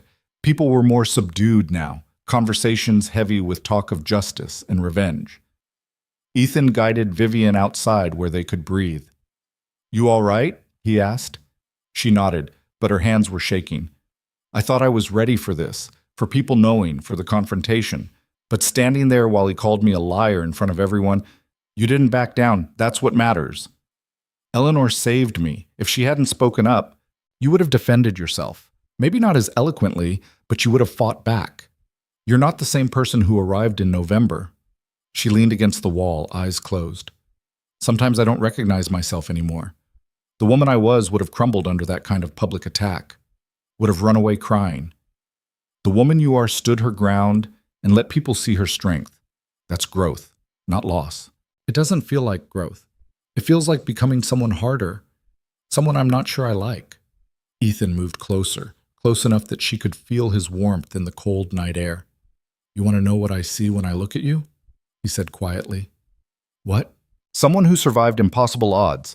Someone who learned to shoot, to work, to fight. Not because it was easy, but because it was necessary. Someone who chose courage over comfort every single day." He paused. "You're not harder. You're stronger. There's a difference." She opened her eyes, met his gaze. "You really believe that?" "I wouldn't say it if I didn't." They stood close, breath visible in the cold air, the space between them charged with something neither was quite ready to name. The door banged open. Emma burst out, looking frantic. "Papa! Vivian, you need to come quick!" They followed her inside. Sheriff Mercer stood in the center of the room, face grim, holding a telegram. "It's from Cheyenne," he said. "Federal marshals are coming tomorrow instead of the 14th. They want Vivian in custody immediately. There's been a threat against her life. Someone put a bounty on her head. $10,000 to anyone who kills her before she can testify." The words landed like stones in still water, ripples of shock spreading through the crowd. $10,000. A fortune. More money than most people in Cascade would see in a lifetime. Enough to make anyone consider murder. Ethan's hand found Vivian's, squeezed tight. "We leave tonight. Get her out of town before word spreads." "Too late for that," Mercer said grimly. "Everyone in this room just heard, and everyone here knows someone who wasn't here. By morning, half of Wyoming territory will know there's a price on her head. Then we fortify the ranch, same as before." "Against how many? Last time it was 5 men. This bounty could bring 50, 100. Mercer looked at Vivian with something like pity. "I'm sorry, ma'am, but staying at the ranch is suicide. Your best chance is coming with me right now. I'll lock you in the jail for your own protection until the marshals arrive." "No?" Ethan's voice was flat, absolute. "I'm not letting her spend her last night in Wyoming in a jail cell." "Ethan." "No, we go home. We prepare. When the marshals arrive tomorrow, we hand her over safe and alive. Until then, she's with me." Mercer started to argue, saw the set of Ethan's jaw and gave up. "On your head then. But I'm posting guards on the road to your ranch. Anyone tries to get through, they'll have to go through me first." "Appreciated."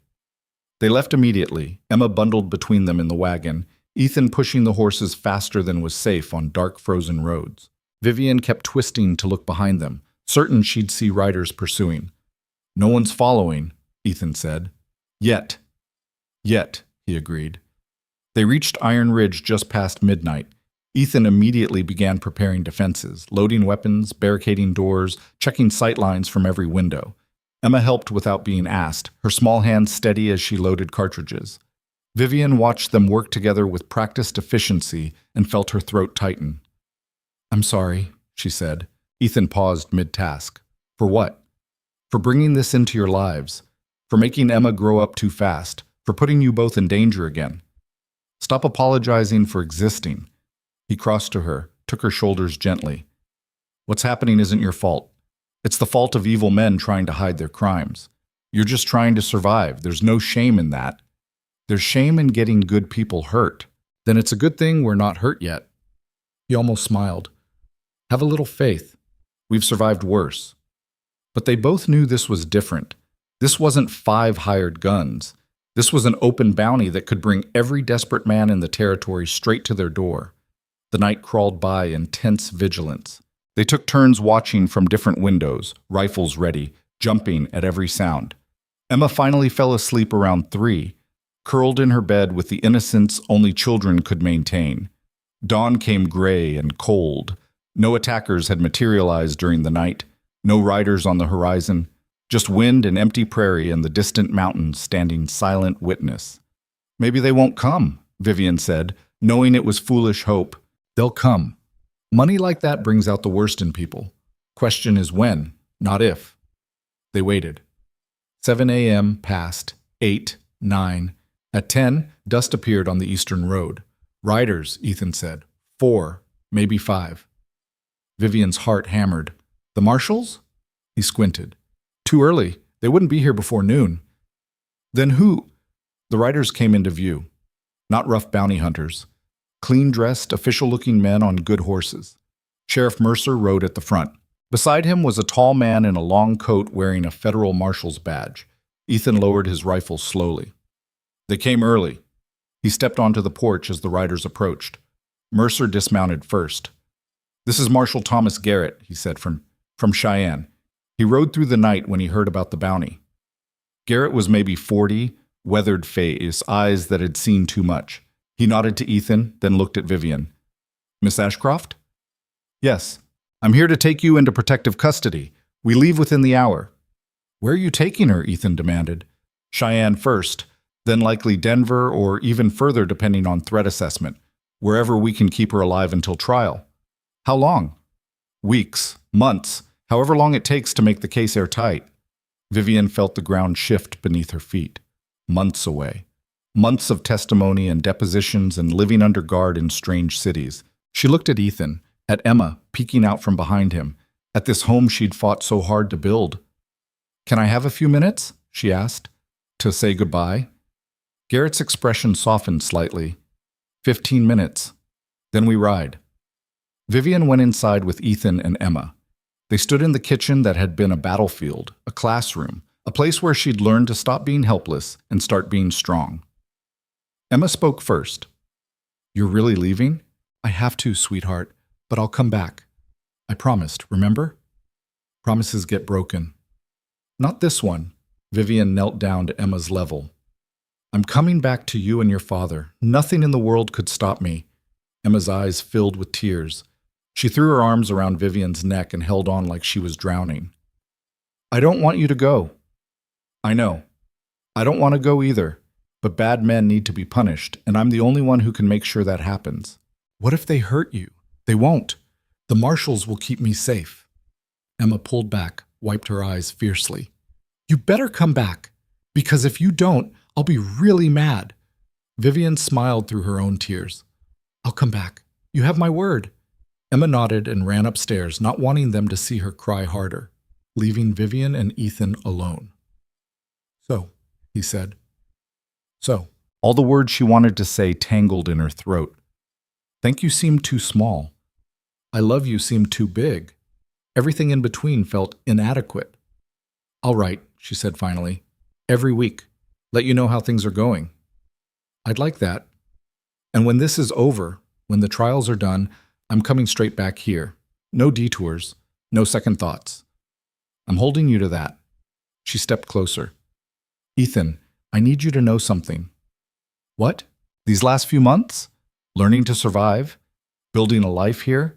Becoming part of your family? It's been the realest thing I've ever experienced.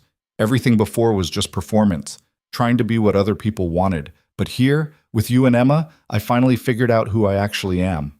His hand came up to cup her face, rough thumb brushing her cheek. You're remarkable, he said quietly. I hope you know that. I'm starting to. He kissed her then, soft and careful, like she might break. She kissed him back harder, trying to pour everything she couldn't say into the pressure of her lips against his. When they broke apart, both were breathing hard. Come back to us, Ethan said. I will. I swear it.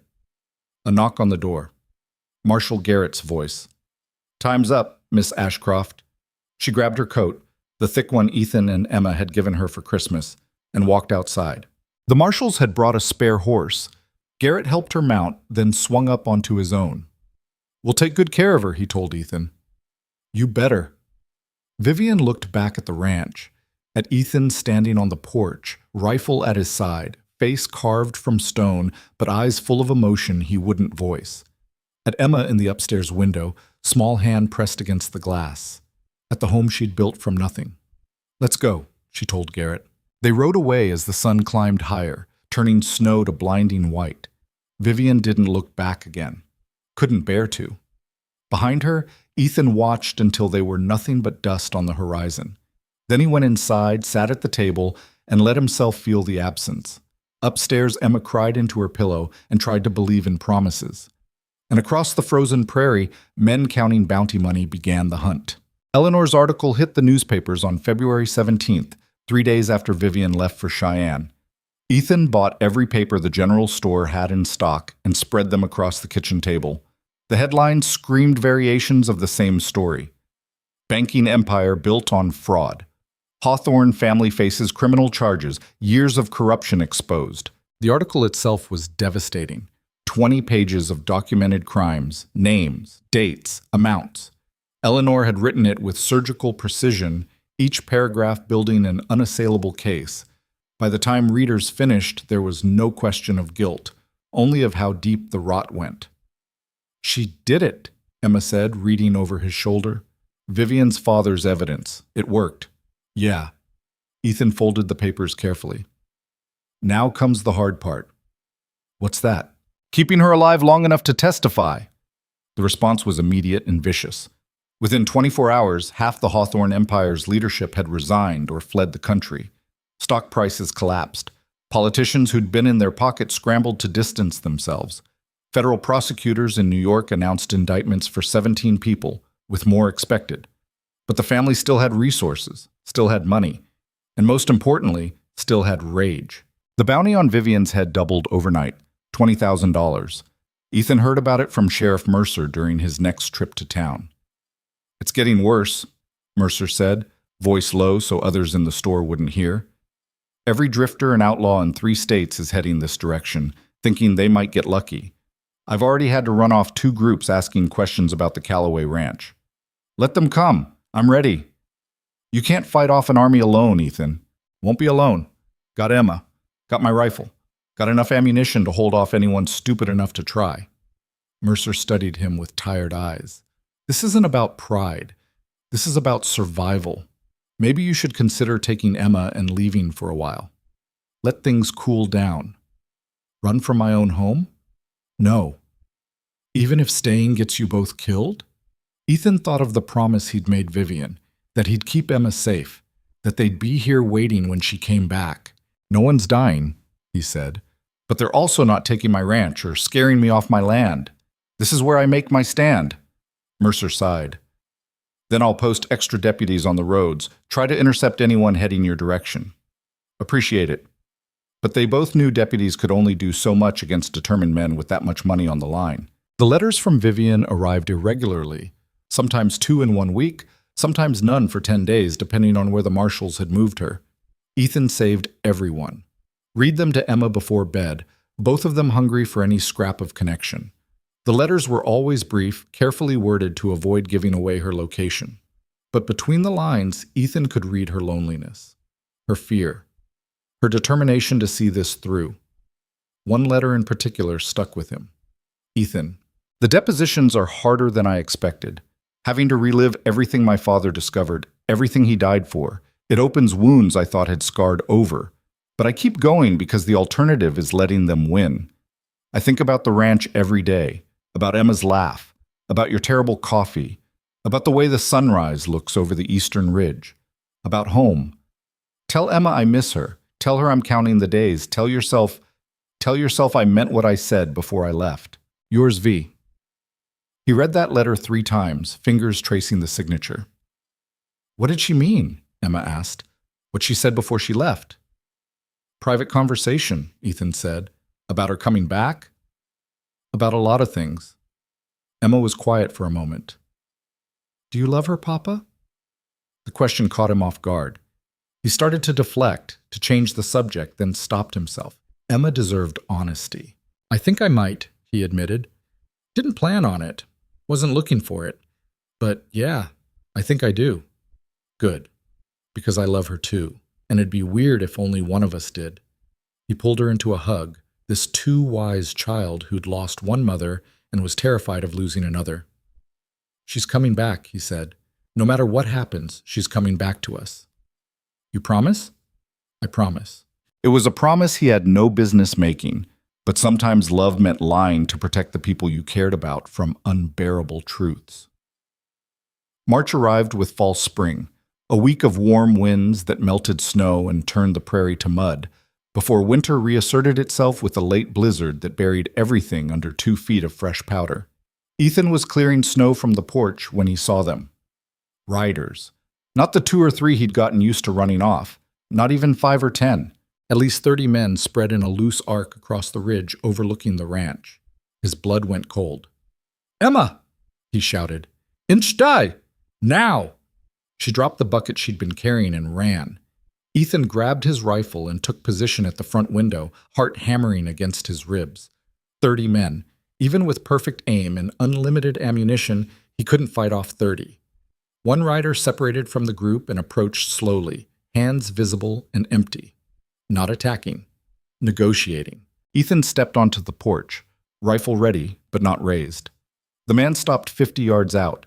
He was older, maybe 60, with gray hair and a military bearing that spoke of professional training. His clothes were too fine for a bounty hunter. His horse too expensive. Mr. Calloway, the man called. My name is Colonel Marcus Graves. May I approach? Close enough, Ethan said. Graves dismounted anyway, walking forward with the casual confidence of someone used to being obeyed. He stopped at the bottom of the porch steps.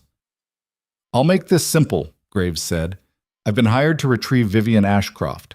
My employer is willing to pay handsomely for information regarding her current whereabouts. Don't have that information. I think you do. The federal marshals are good, but they're not invisible.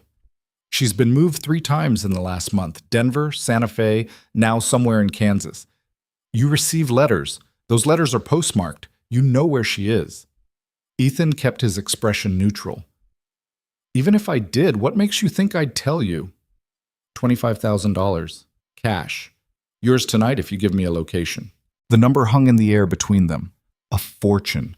Enough to rebuild the barn, expand the herd, secure Emma's future. No, Ethan said. Graves didn't seem surprised. I expected you'd say that. So let me present the alternative. My men surround this ranch. We wait. Eventually, Miss Ashcroft's trial will conclude. She'll return here because that's what her letters indicate she intends to do. When she arrives, we take her. Anyone who interferes dies. That's not happening. Then we have a problem, because I have 30 trained soldiers behind me, and you have, he glanced around, yourself and a child.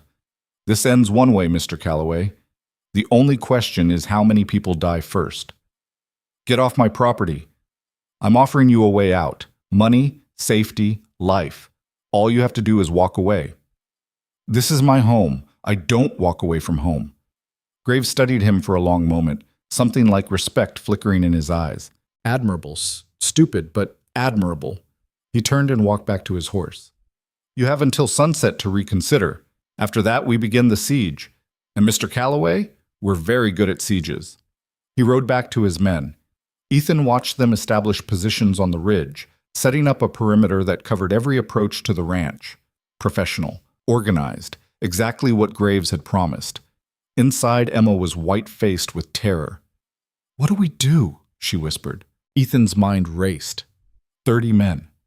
Professional soldiers, not desperate bounty hunters, led by someone who knew tactics and strategy. They couldn't win this fight, but they could delay it. We hold out, he said. Sheriff Mercer will notice when we don't come to town. He'll send help. When? Tomorrow? Next week? Soon enough, he hoped. They spent the afternoon fortifying what they could. Ethan moved furniture to create barriers, stockpiled water and food in the cellar, double-checked every weapon. Emma helped in silence, face set in that serious expression she got when she was trying not to cry. Around 4, a gunshot cracked across the prairie. Ethan rushed to the window. One of Graves' men had shot the weather vane off the barn's remains. A demonstration. "We can hit anything we want," Graves shouted. "Anytime we want. This is your last chance, Calloway. Take the money and walk away." Ethan didn't bother responding. At sunset, the attack began. They didn't charge, didn't try to rush the house. Instead, they fired methodically, shooting out windows, splintering the door, putting holes in the walls at calculated intervals, testing defenses, conserving ammunition, wearing them down. Ethan returned fire sparingly, making every shot count. He hit one man in the shoulder, sent another diving for cover. But for every man he wounded, there were 5 more to take their place. Night fell. The temperature dropped. The shooting continued sporadically, keeping them pinned, preventing sleep. Emma huddled in the cellar, hands over her ears, trying to block out the sounds of war above her head. Around midnight, they stopped. Silence crashed over the ranch like a physical thing. Ethan didn't trust it. Kept watch at the window, rifle ready, waiting for the next wave. It came at 2 a.m. Not gunfire this time. Fire. They lit the chicken coop first, flames roaring into the night sky.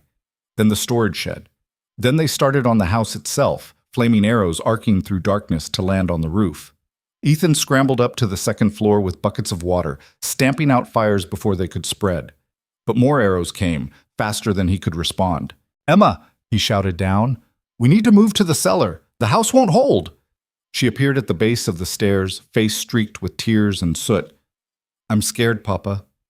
"I know, me too, but we're going to be okay." He got her into the cellar just as the roof caught properly, flames spreading across dry timber with terrifying speed. Smoke poured down through the floorboards, thick and choking. They couldn't stay here. The cellar would become a tomb, but going outside meant facing 30 armed men. Ethan made a decision. "There's a tunnel," he said. "Your mother had me dig it years ago. Emergency escape. Comes out near the creek, about 200 yards from the house." "Why didn't we use it before?" "Because I was hoping we wouldn't have to run. But running's better than dying." He opened the hidden panel Sarah had insisted on, revealing a narrow earthen passage barely wide enough to crawl through. "You first. I'll be right behind you." Emma hesitated. "What if they're waiting at the other end?" "Then I shoot them and we keep running. Go." She crawled into the tunnel. Ethan followed, pulling the panel shut behind them. The passage was cramped, dark, suffocating. Emma's breathing echoed ahead of him, fast and panicked. He kept talking, keeping her calm, keeping her moving. "Almost there, sweetheart. Just a little further. You're doing great." The tunnel seemed to go on forever. Ethan's shoulders scraped the walls. His knees screamed protest. But finally, he saw dim light ahead. The exit. Emma reached it first, pushed through the concealed opening among creekside brush. Ethan emerged behind her into cold night air, lungs burning from smoke and exertion. Behind them, Iron Ridge Ranch was fully engulfed in flames, lighting up the darkness like a funeral pyre. "Now what?" Emma whispered. "Now we get to town. Get help. Come back and end this." They started running, staying low, using the creek bed for cover.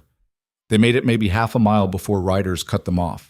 4 men on horseback, rifles drawn, spreading out to block escape. Ethan pushed Emma behind him and raised his rifle. "Don't," he said quietly. "She's just a child." "We don't want the child," one rider said. "We want information. Where's Vivian Ashcroft?" "Go to hell." Wrong answer. The rider raised his rifle. Ethan fired first. The shot took the man in the chest, knocking him backward off his horse. The other 3 opened fire.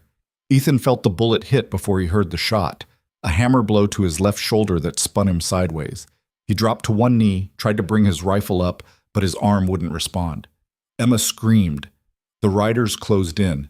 Then gunfire erupted from a different direction. Riders fell from horses. Confusion erupted among the survivors. Through the chaos, Ethan saw Sheriff Mercer leading a charge of at least 20 men, townsmen, ranchers, everyone who'd been organized into a makeshift militia over the past weeks. The fight was brief and brutal. Graves' men, caught between the burning ranch and Mercer's force, broke and scattered. Some surrendered. Some tried to fight and were cut down. Some fled into the darkness and kept running. Mercer reached Ethan and Emma, dismounting in a rush. "Jesus Christ, you're hit." "Just the shoulder." "Emma, is she—" "I'm okay, Papa." Emma grabbed his good hand, holding tight. "I'm okay." Mercer's men rounded up the surrendering soldiers while others rode after the ones who'd fled.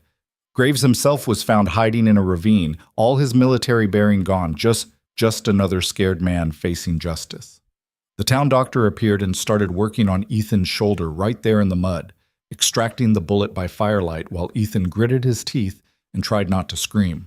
"Clean through," the doctor said. "Missed the bone. You'll heal, but it'll hurt like hell for weeks." Add it to the list. By dawn, the situation was under control. Graves and 15 of his men were in custody. The rest were dead, wounded, or scattered to the wind. Iron Ridge Ranch was gone.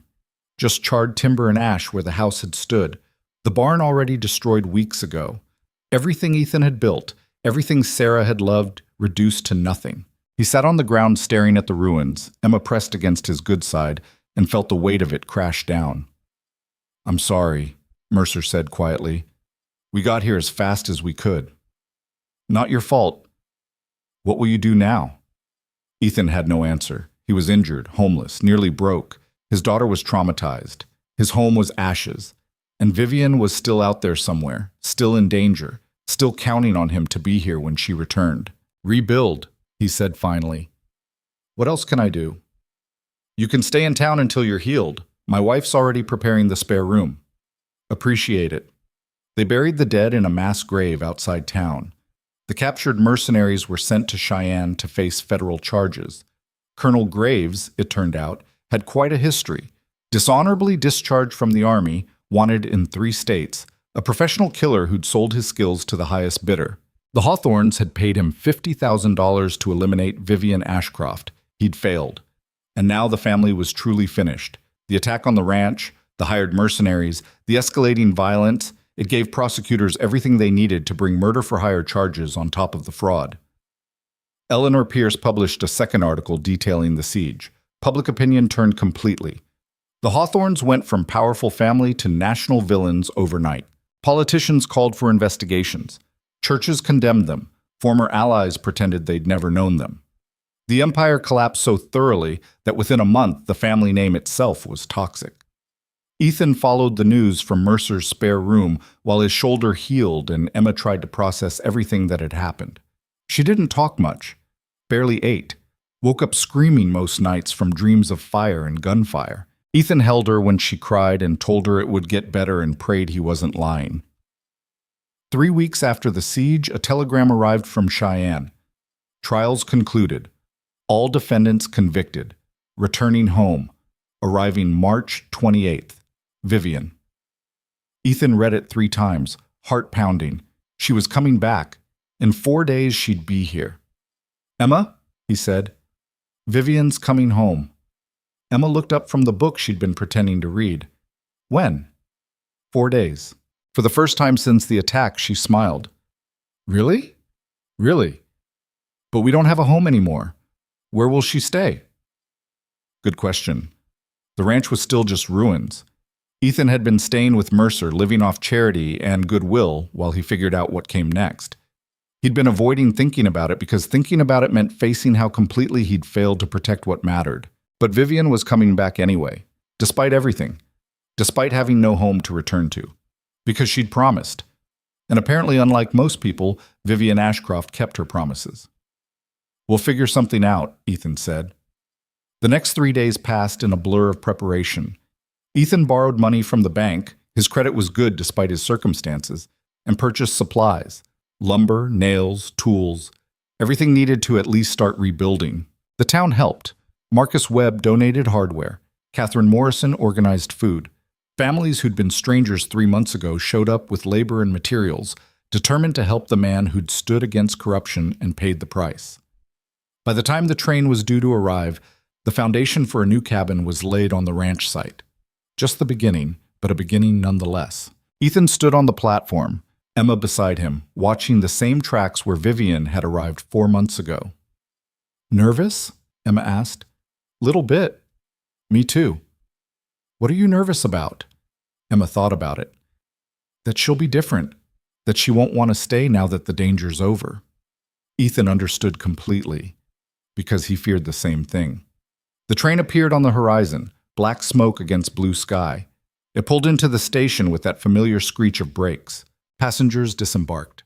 Ranch hands, a traveling family, an old man with a cane. Then Vivian stepped down. She looked thinner, tired. Her hair was different, cut shorter, more practical. She wore a simple traveling dress, nothing fancy. But when her eyes found Ethan and Emma on the platform, her whole face lit up with a joy so pure it was almost painful to witness.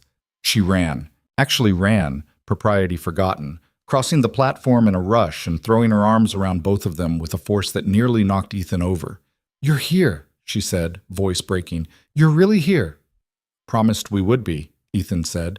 She pulled back just enough to look at them, hands framing Emma's face, eyes drinking in every detail like she'd been starving for the sight. "I missed you so much, both of you, every single day." Emma hugged her tight. "We missed you too." They stood there on the platform, holding on to each other while other passengers flowed around them. Finally, Vivian noticed the bandage still visible under Ethan's shirt. "What happened?" Her voice went sharp with alarm. "You're hurt." "Long story. Tell you on the way home." Home. He saw her realize what that meant, what wasn't there anymore. "The ranch," she said slowly. "What happened to the ranch?" Ethan explained while they drove. The siege, the fire, the fight. Emma filled in details he left out, how brave he'd been, how scary it was, how the whole town had come to help. Vivian listened with growing horror. "They burned it down? Everything?" "Most of it. We saved ourselves. That's what matters." "But your home can be rebuilt. People can't." When they crested the ridge and the ranch came into view, or what was left of it, Vivian went pale. Charred ruins where the house had stood. The burned-out barn. Scorched earth and ash. But also the new foundation. Fresh lumber stacked nearby. Signs of rebuilding. "You already started," she said. "Didn't seem right to wait." She turned to him, eyes bright with tears. "I'm so sorry. This is my fault. If I hadn't come here, if I hadn't brought this violence—" "Stop. We've had this conversation. You didn't bring violence. You brought yourself, and I'm glad you did, even knowing how it turned out." "How can you say that? Look what it cost you." "Cost me a building, wood and nails. I can replace that." He took her hand. "What I can't replace is you, or Emma, or this family we accidentally built. So, no, I'm not sorry, and I don't want you to be either." Vivian looked at the ruins, at the foundation, at Emma standing between them. "When I was in Cheyenne," she said quietly, testifying, reliving everything, "I kept thinking about coming back here, about this place, about you two. It was the only thing that kept me going. And now you're back. Now I'm back." She smiled through tears. "And I'm not leaving again, ever. Whatever comes next, we face it together." "Together," Ethan agreed. Emma grabbed both their hands. "Can we start building now? I want to help." They laughed, the sound carrying across the empty prairie where a home used to be and would be again. Because that's what they did. They rebuilt, they survived, they kept going, together. The first night back, they slept in the half-finished cabin on borrowed bedrolls. Walls open to the Wyoming wind, roof nothing but stars overhead. Vivian woke before dawn to find Emma curled against her side and Ethan keeping watch by what would eventually be a fireplace. His shoulder was still healing. She could see him favor it when he moved, but his eyes were alert, scanning the darkness out of habit. "You should sleep," she said quietly, careful not to wake Emma. "So should you." "I slept on trains for weeks, real beds even. I'm fine." He turned to look at her, face half-shadowed. "You look different." "Different how?" "Harder, like you've been through something that changed you." She thought about the depositions, the cross-examinations, lawyers trying to break her testimony, to make her doubt her own memories. Days of reliving her father's death, the threats, the fear, nights in safe houses wondering if the marshals outside her door would be enough. "I have been through something," she said. "We all have." "Regret coming back?" "Not for a second." She sat up, wrapping the blanket around her shoulders. Ethan, when I was in Cheyenne, people kept telling me I was brave, called me a hero for standing up to the Hawthorns. But I didn't feel brave. I felt terrified every single day. That's what brave is. That's what you said before. I'm starting to believe it. She paused. But here's what I realized. I wasn't just fighting for justice or my father's memory. I was fighting to earn the right to come back here. To you and Emma. To this life. You didn't have to earn anything. You already belonged here. Maybe. But I needed to prove it to myself, that I wasn't running anymore, that I could face the worst and come out the other side. And did you? Prove it? She looked at the ruins around them, at the foundation they'd built on, at this man who'd taken her in when he had every reason not to. Yeah, I think I did. Emma stirred between them, eyes blinking open. Are you two always up this early? Ranch life, Ethan said. Cattle don't care about sleeping in. We don't have cattle anymore. We will, soon as we get the barn rebuilt and the house finished. Emma sat up, looking around at the skeletal structure. How long will that take? Months, probably. Maybe longer depending on weather and money. Where will we live until then? Right here. We'll make it work. Vivian saw the doubt on Emma's face, felt it echoed in her own chest. Living in an unfinished cabin through the rest of winter and into spring sounded miserable, but Ethan said it with such certainty, such refusal to be defeated, that arguing felt pointless. Then we better get started, Vivian said. They worked from sunup to sundown every day. Ethan handled the heavy construction despite his injured shoulder, framing walls, setting beams, work that required strength and experience. Vivian learned carpentry the way she'd learned everything else in Wyoming, through trial, error, and stubborn refusal to quit. Emma helped where she could, fetching tools, holding boards steady, sweeping sawdust. The town continued helping. Men arrived on weekends with tools and labor. Women brought food and supplies. Even children pitched in, carrying water and sorting nails. It wasn't charity, exactly. More like investment in something they'd all decided mattered. Proof that good people could stand against corruption and survive. One afternoon in early April, Marcus Webb showed up with a wagon full of glass windows. Can't have a proper house without windows, he said when Ethan tried to refuse. Marcus, I can't afford, didn't ask you to pay. Consider it a gift or repayment for what you did, standing up to those bastards when most folks would have rolled over. Ethan's throat worked. I appreciate it. Besides, Vivian's testimony helped convict the men who ruined my brother. That's worth more than windows. He started unloading. Now quit arguing and help me carry these. That evening, after Webb left and the windows were stacked carefully inside, Vivian found Ethan sitting on the foundation, staring at nothing. You all right? She asked. Just thinking about how much I owe people, how much kindness we've received that I can never pay back. Maybe that's not how it works. Maybe kindness isn't a debt. It's just people being decent because they can be. Maybe. He didn't sound convinced. She sat beside him, close enough that their shoulders touched. I got a letter today. From Eleanor. How's she doing? Good. Great, actually. Her articles won some kind of journalism award. She's been offered positions at 3 major newspapers. Vivian smiled. She turned them all down. Says she's not done with Wyoming yet. That's good. She's part of what made this place home. She asked about you. Wanted to know if you're considering running for sheriff. Ethan laughed. Where'd she get that idea? From Sheriff Mercer, apparently. He's retiring next year. Thinks you'd be perfect for the job. I'm a rancher, not a lawman. You're a man people trust, who stood up when it mattered. That's what makes a good sheriff, not just knowing which end of a gun to point. He considered that. Don't know. Never thought about it. Think about it now. We've got time. They sat in comfortable silence while the sun set, painting the sky in shades of orange and purple that hurt to look at directly. Vivian, Ethan said eventually, that marriage we did. Before, when we needed legal protection.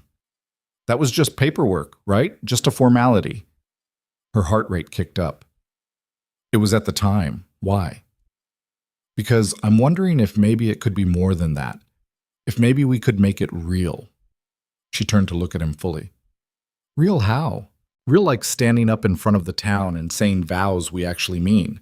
Real like building a life together intentionally instead of just surviving day to day. He met her eyes. Real like I love you and want you here, not because you're useful or convenient, but because I can't imagine my life without you anymore. Tears blurred her vision. You love me? Yeah. Took me a while to figure it out, but yeah, I do.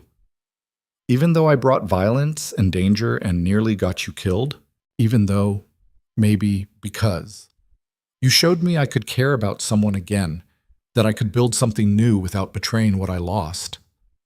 His hand found hers. So what do you say? Want to marry me for real this time? I already married you once. Seems redundant. Is that a yes? That's a yes, you impossible man. Of course it's a yes. He kissed her then, soft and careful, like sealing a promise. When they broke apart, Emma was watching from the cabin doorway, grinning like she'd won a prize. Took you long enough, she said. How long have you been standing there? Ethan demanded. Long enough to hear the good parts. She ran over and hugged them both.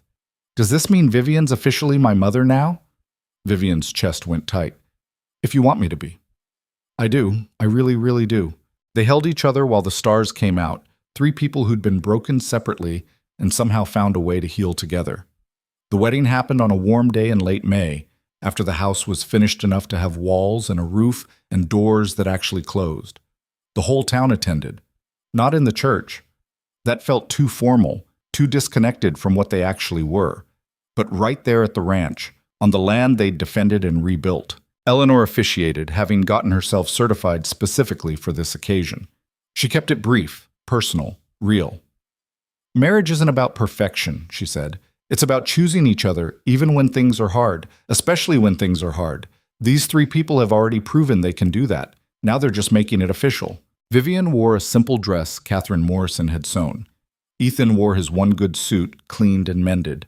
Emma stood between them holding a bouquet of prairie wildflowers she'd picked herself. When it came time for vows, Ethan spoke first. I'm not good with words, never have been, but I can promise you this. I'll work hard to give us a good life. I'll protect you when you need protecting and step back when you don't. I'll listen when you talk and tell you the truth, even when it's uncomfortable. And I'll love you the best way I know how, which might not be fancy or romantic, but it'll be honest. Vivian wiped tears from her eyes. I promise to keep trying, keep learning, keep becoming someone worthy of this life we're building. I promise to love Emma like she's my own and to love you like you deserve. I promise not to run when things get hard and not to hide when I'm scared. I promise to be your partner in everything for as long as we both live. Eleanor pronounced them married, again, technically, but for real this time, and the whole town erupted in applause. The celebration lasted until after dark. Food, music, dancing, stories told and retold about the siege, about the trials, about the Hawthorns' downfall. Each retelling more exaggerated than the last until the facts were buried under legend. Vivian didn't mind. Let people have their myths. The truth was complicated and painful and personal. The myths were simple and satisfying and belonged to everyone. Around midnight, when most folks had gone home and only close friends remained, Marcus Webb raised a toast. To the Callaways, may they have boring, peaceful years ahead with nothing more exciting than bad weather and stubborn cattle. Everyone drank to that. Later, lying in their actual bedroom, in their actual finished house, Ethan and Vivian talked quietly while Emma slept in the room next door. Still feels strange, Vivian said. Being married for real, having a home, feeling safe. You'll get used to it. Will I? Part of me keeps waiting for the other shoe to drop, for someone to show up with a gun or a warrant, or news that it's not actually over. It's over. The Hawthorns are finished. You testified, they were convicted, justice was served. You can stop waiting for disaster. I know that logically, but fear isn't logical. He pulled her closer. Then we'll work on it together, one day at a time, until your brain catches up with reality. That might take a while. We've got a while. She settled against him, listening to his heartbeat, letting the rhythm calm her own racing thoughts. Ethan? Yeah? Thank you for not giving up on me. That first day when I got off the train looking ridiculous and useless. You could have sent me right back, but you didn't. Wasn't much of a choice. You didn't have anywhere else to go. Still, you gave me a chance when you didn't have to. Let me learn. Let me fail. Let me become someone different than who I was." She paused. "You saved my life in more ways than just the obvious ones. You saved mine too, just differently." "How?" "You reminded me there's more to life than just surviving. That building something new doesn't mean forgetting what came before. That love doesn't run out just because you already used it once." His arms tightened around her. "Sarah would have liked you, would have respected what you became." "I hope so. I know so."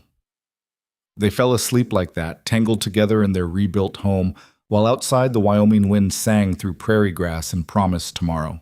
The years that followed weren't easy. Building a successful ranch took backbreaking work, long hours, constant worry about weather and cattle prices, and 100 things outside their control. Money was tight more often than not. There were droughts, harsh winters, sick livestock, all the usual disasters that came with frontier life. But there were good times too. Emma grew into a confident young woman who could ride better than most men, shoot straighter, work harder.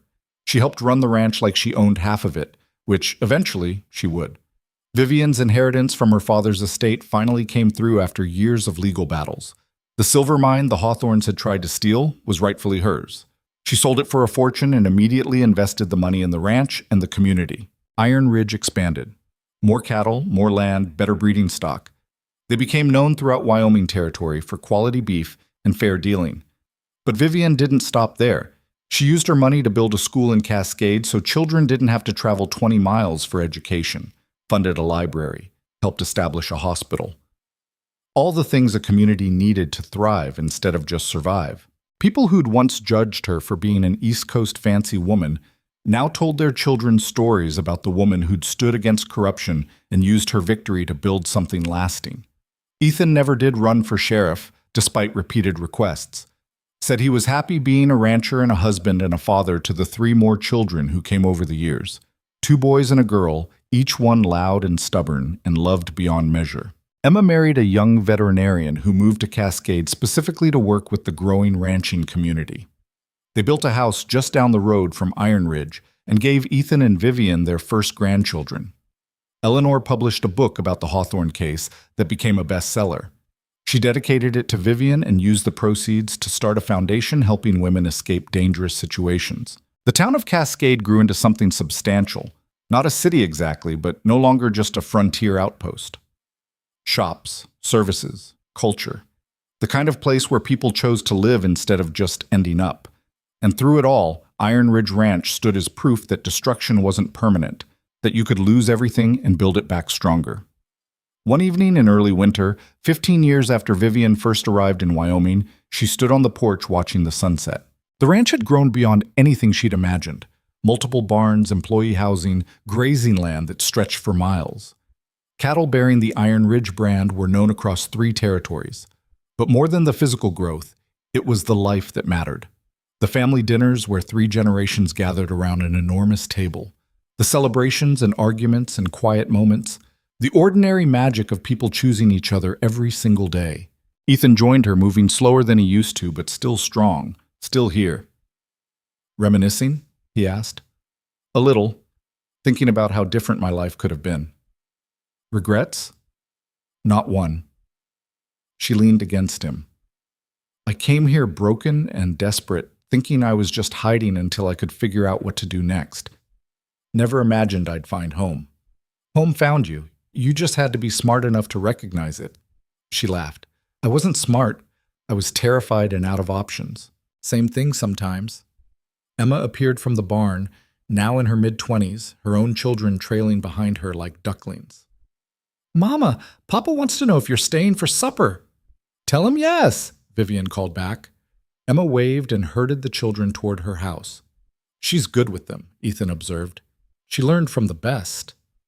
You or me? Both of us. And Sarah, in the ways that matter." They stood together watching the sky turn from gold to purple to deep blue. Stars emerged, impossibly bright in the clear winter air. "You know what I think about sometimes?" Vivian said. "What?" "That stranger who rode up to the ranch that first time. The one watching us. If he'd attacked then instead of waiting, If he'd caught me alone and unprepared. She shook her head. Everything could have ended before it began. But it didn't. No. And I think about why. About all the tiny choices that had to line up perfectly for us to survive. You deciding to take a chance on me refusing to quit when everything was impossible, the town choosing to help instead of turning away, Eleanor finding us exactly when we needed her. She paused. So much could have gone wrong, but somehow it went right. That's not luck. That's people fighting for what matters. Maybe both. One of their younger children, Thomas, the middle boy, came running from the house. Ma, Pa, Grandma says supper's ready, and if you don't come now, she's feeding it to the dogs. They laughed and followed him inside. The dining room was chaos. Children arguing over who sat where, Emma nursing her youngest while trying to corral her older two. Ethan's ranch hands, who'd become family over the years, sitting at the far end trading stories, the noise and warmth and life of it all. Vivian had grown up in a mansion with servants and silence, had lived in luxury most people couldn't imagine, but she'd never been happier than she was right here, in this loud, messy, imperfect home she'd helped build from ashes. After supper, after the children were asleep and the guests had gone home and the house settled into quiet, Vivian found herself alone in what had become her study. It was a small room, nothing fancy, but it held things that mattered, her father's pocket watch. The first letter Ethan had written her while she was in Cheyenne. Photographs of the ranch at different stages of construction. A copy of Eleanor's book with an inscription that still made her tear up. On the desk sat something she'd written years ago but never shown anyone. A letter to her younger self. The terrified girl stepping off the train into Wyoming winter. She read it now, the words familiar but still powerful. You think you're running away. You think you've lost everything that matters. You think survival is the best you can hope for. You're wrong about all of it. The truth is you're running toward something. Toward strength you don't know you have, toward a family you haven't met yet, toward a version of yourself that isn't defined by fear or obligation or what other people expect. It's going to be hard, harder than anything you've ever done. You're going to fail at basic tasks. You're going to cry in the dark and wonder why you didn't just surrender. You're going to watch the home you're building burn and think everything is lost, but you're going to survive. More than that, you're going to thrive. You're going to learn that courage isn't the absence of fear. It's being terrified and doing it anyway. You're going to discover that home isn't a place you find. It's something you build with your own scarred hands. You're going to fall in love with a stubborn rancher who sees past your fancy clothes to the fighter underneath. You're going to become a mother to a girl who needs you as much as you need her. You're going to stand against evil and win, not because you're perfect, but because you refuse to quit. And 15 years from now, you're going to sit in a warm house surrounded by family and realize that every moment of pain was worth it. That the woman you became was always inside you, just waiting for circumstances hard enough to forge her into reality. So stop being afraid, or rather, be afraid but keep moving anyway. The life you think you've lost? It was never really yours. It was a gilded cage you were trained to find comfortable. The life you're about to build? That's going to be real. Messy and difficult and yours. Hold on, the best is yet to come. Vivian folded the letter carefully and put it away. Ethan appeared in the doorway. Coming to bed? In a minute, just thinking.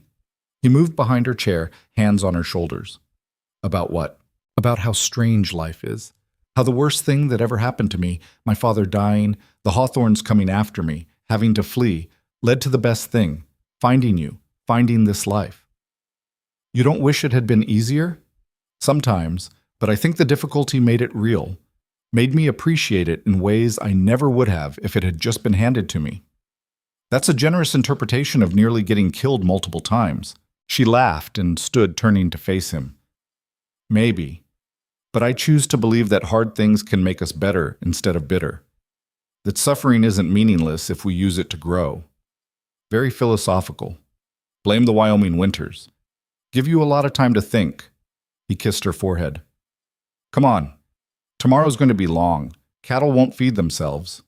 They never do. They walked upstairs together, past rooms filled with sleeping children, past photographs that documented a life well lived, into the bedroom where they'd argued and laughed and loved for 15 years. Before sleeping, Vivian looked out the window one last time. The ranch spread beneath the stars, solid and real and theirs. Built from nothing, defended against impossible odds, grown through hard work and harder choices. She thought about the woman who'd stepped off that train so long ago, terrified, desperate, convinced survival was the best she could hope for. That woman would barely recognize the person she'd become, wouldn't believe the strength she'd found, couldn't imagine the family she'd built. But that was the thing about transformation. You never saw it happening. You just woke up one day and realized you were different.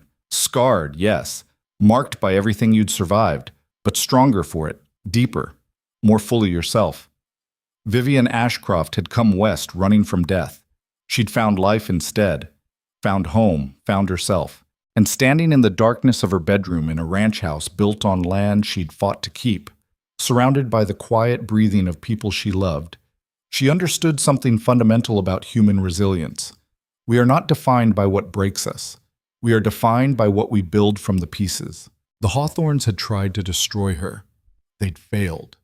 Not because she was invincible, but because she'd found people worth fighting for and discovered she was stronger than anyone, including herself, had believed possible. Tomorrow would bring new challenges. That was life. But she'd face them the same way she'd faced everything since arriving in Wyoming. With courage, she had to choose deliberately, with stubbornness that refused to quit, with love that made the hard days bearable. She climbed into bed beside Ethan, who pulled her close in his sleep. Outside, wind moved through grass that grew where ashes had once been. And in the morning, the sun would rise on Iron Ridge Ranch, on a family built from strangers, on a life that proved the most powerful thing we can do is keep going when everything says to quit. Because that's what courage really is. Not the absence of fear or doubt or difficulty, just the stubborn, beautiful refusal to let them win.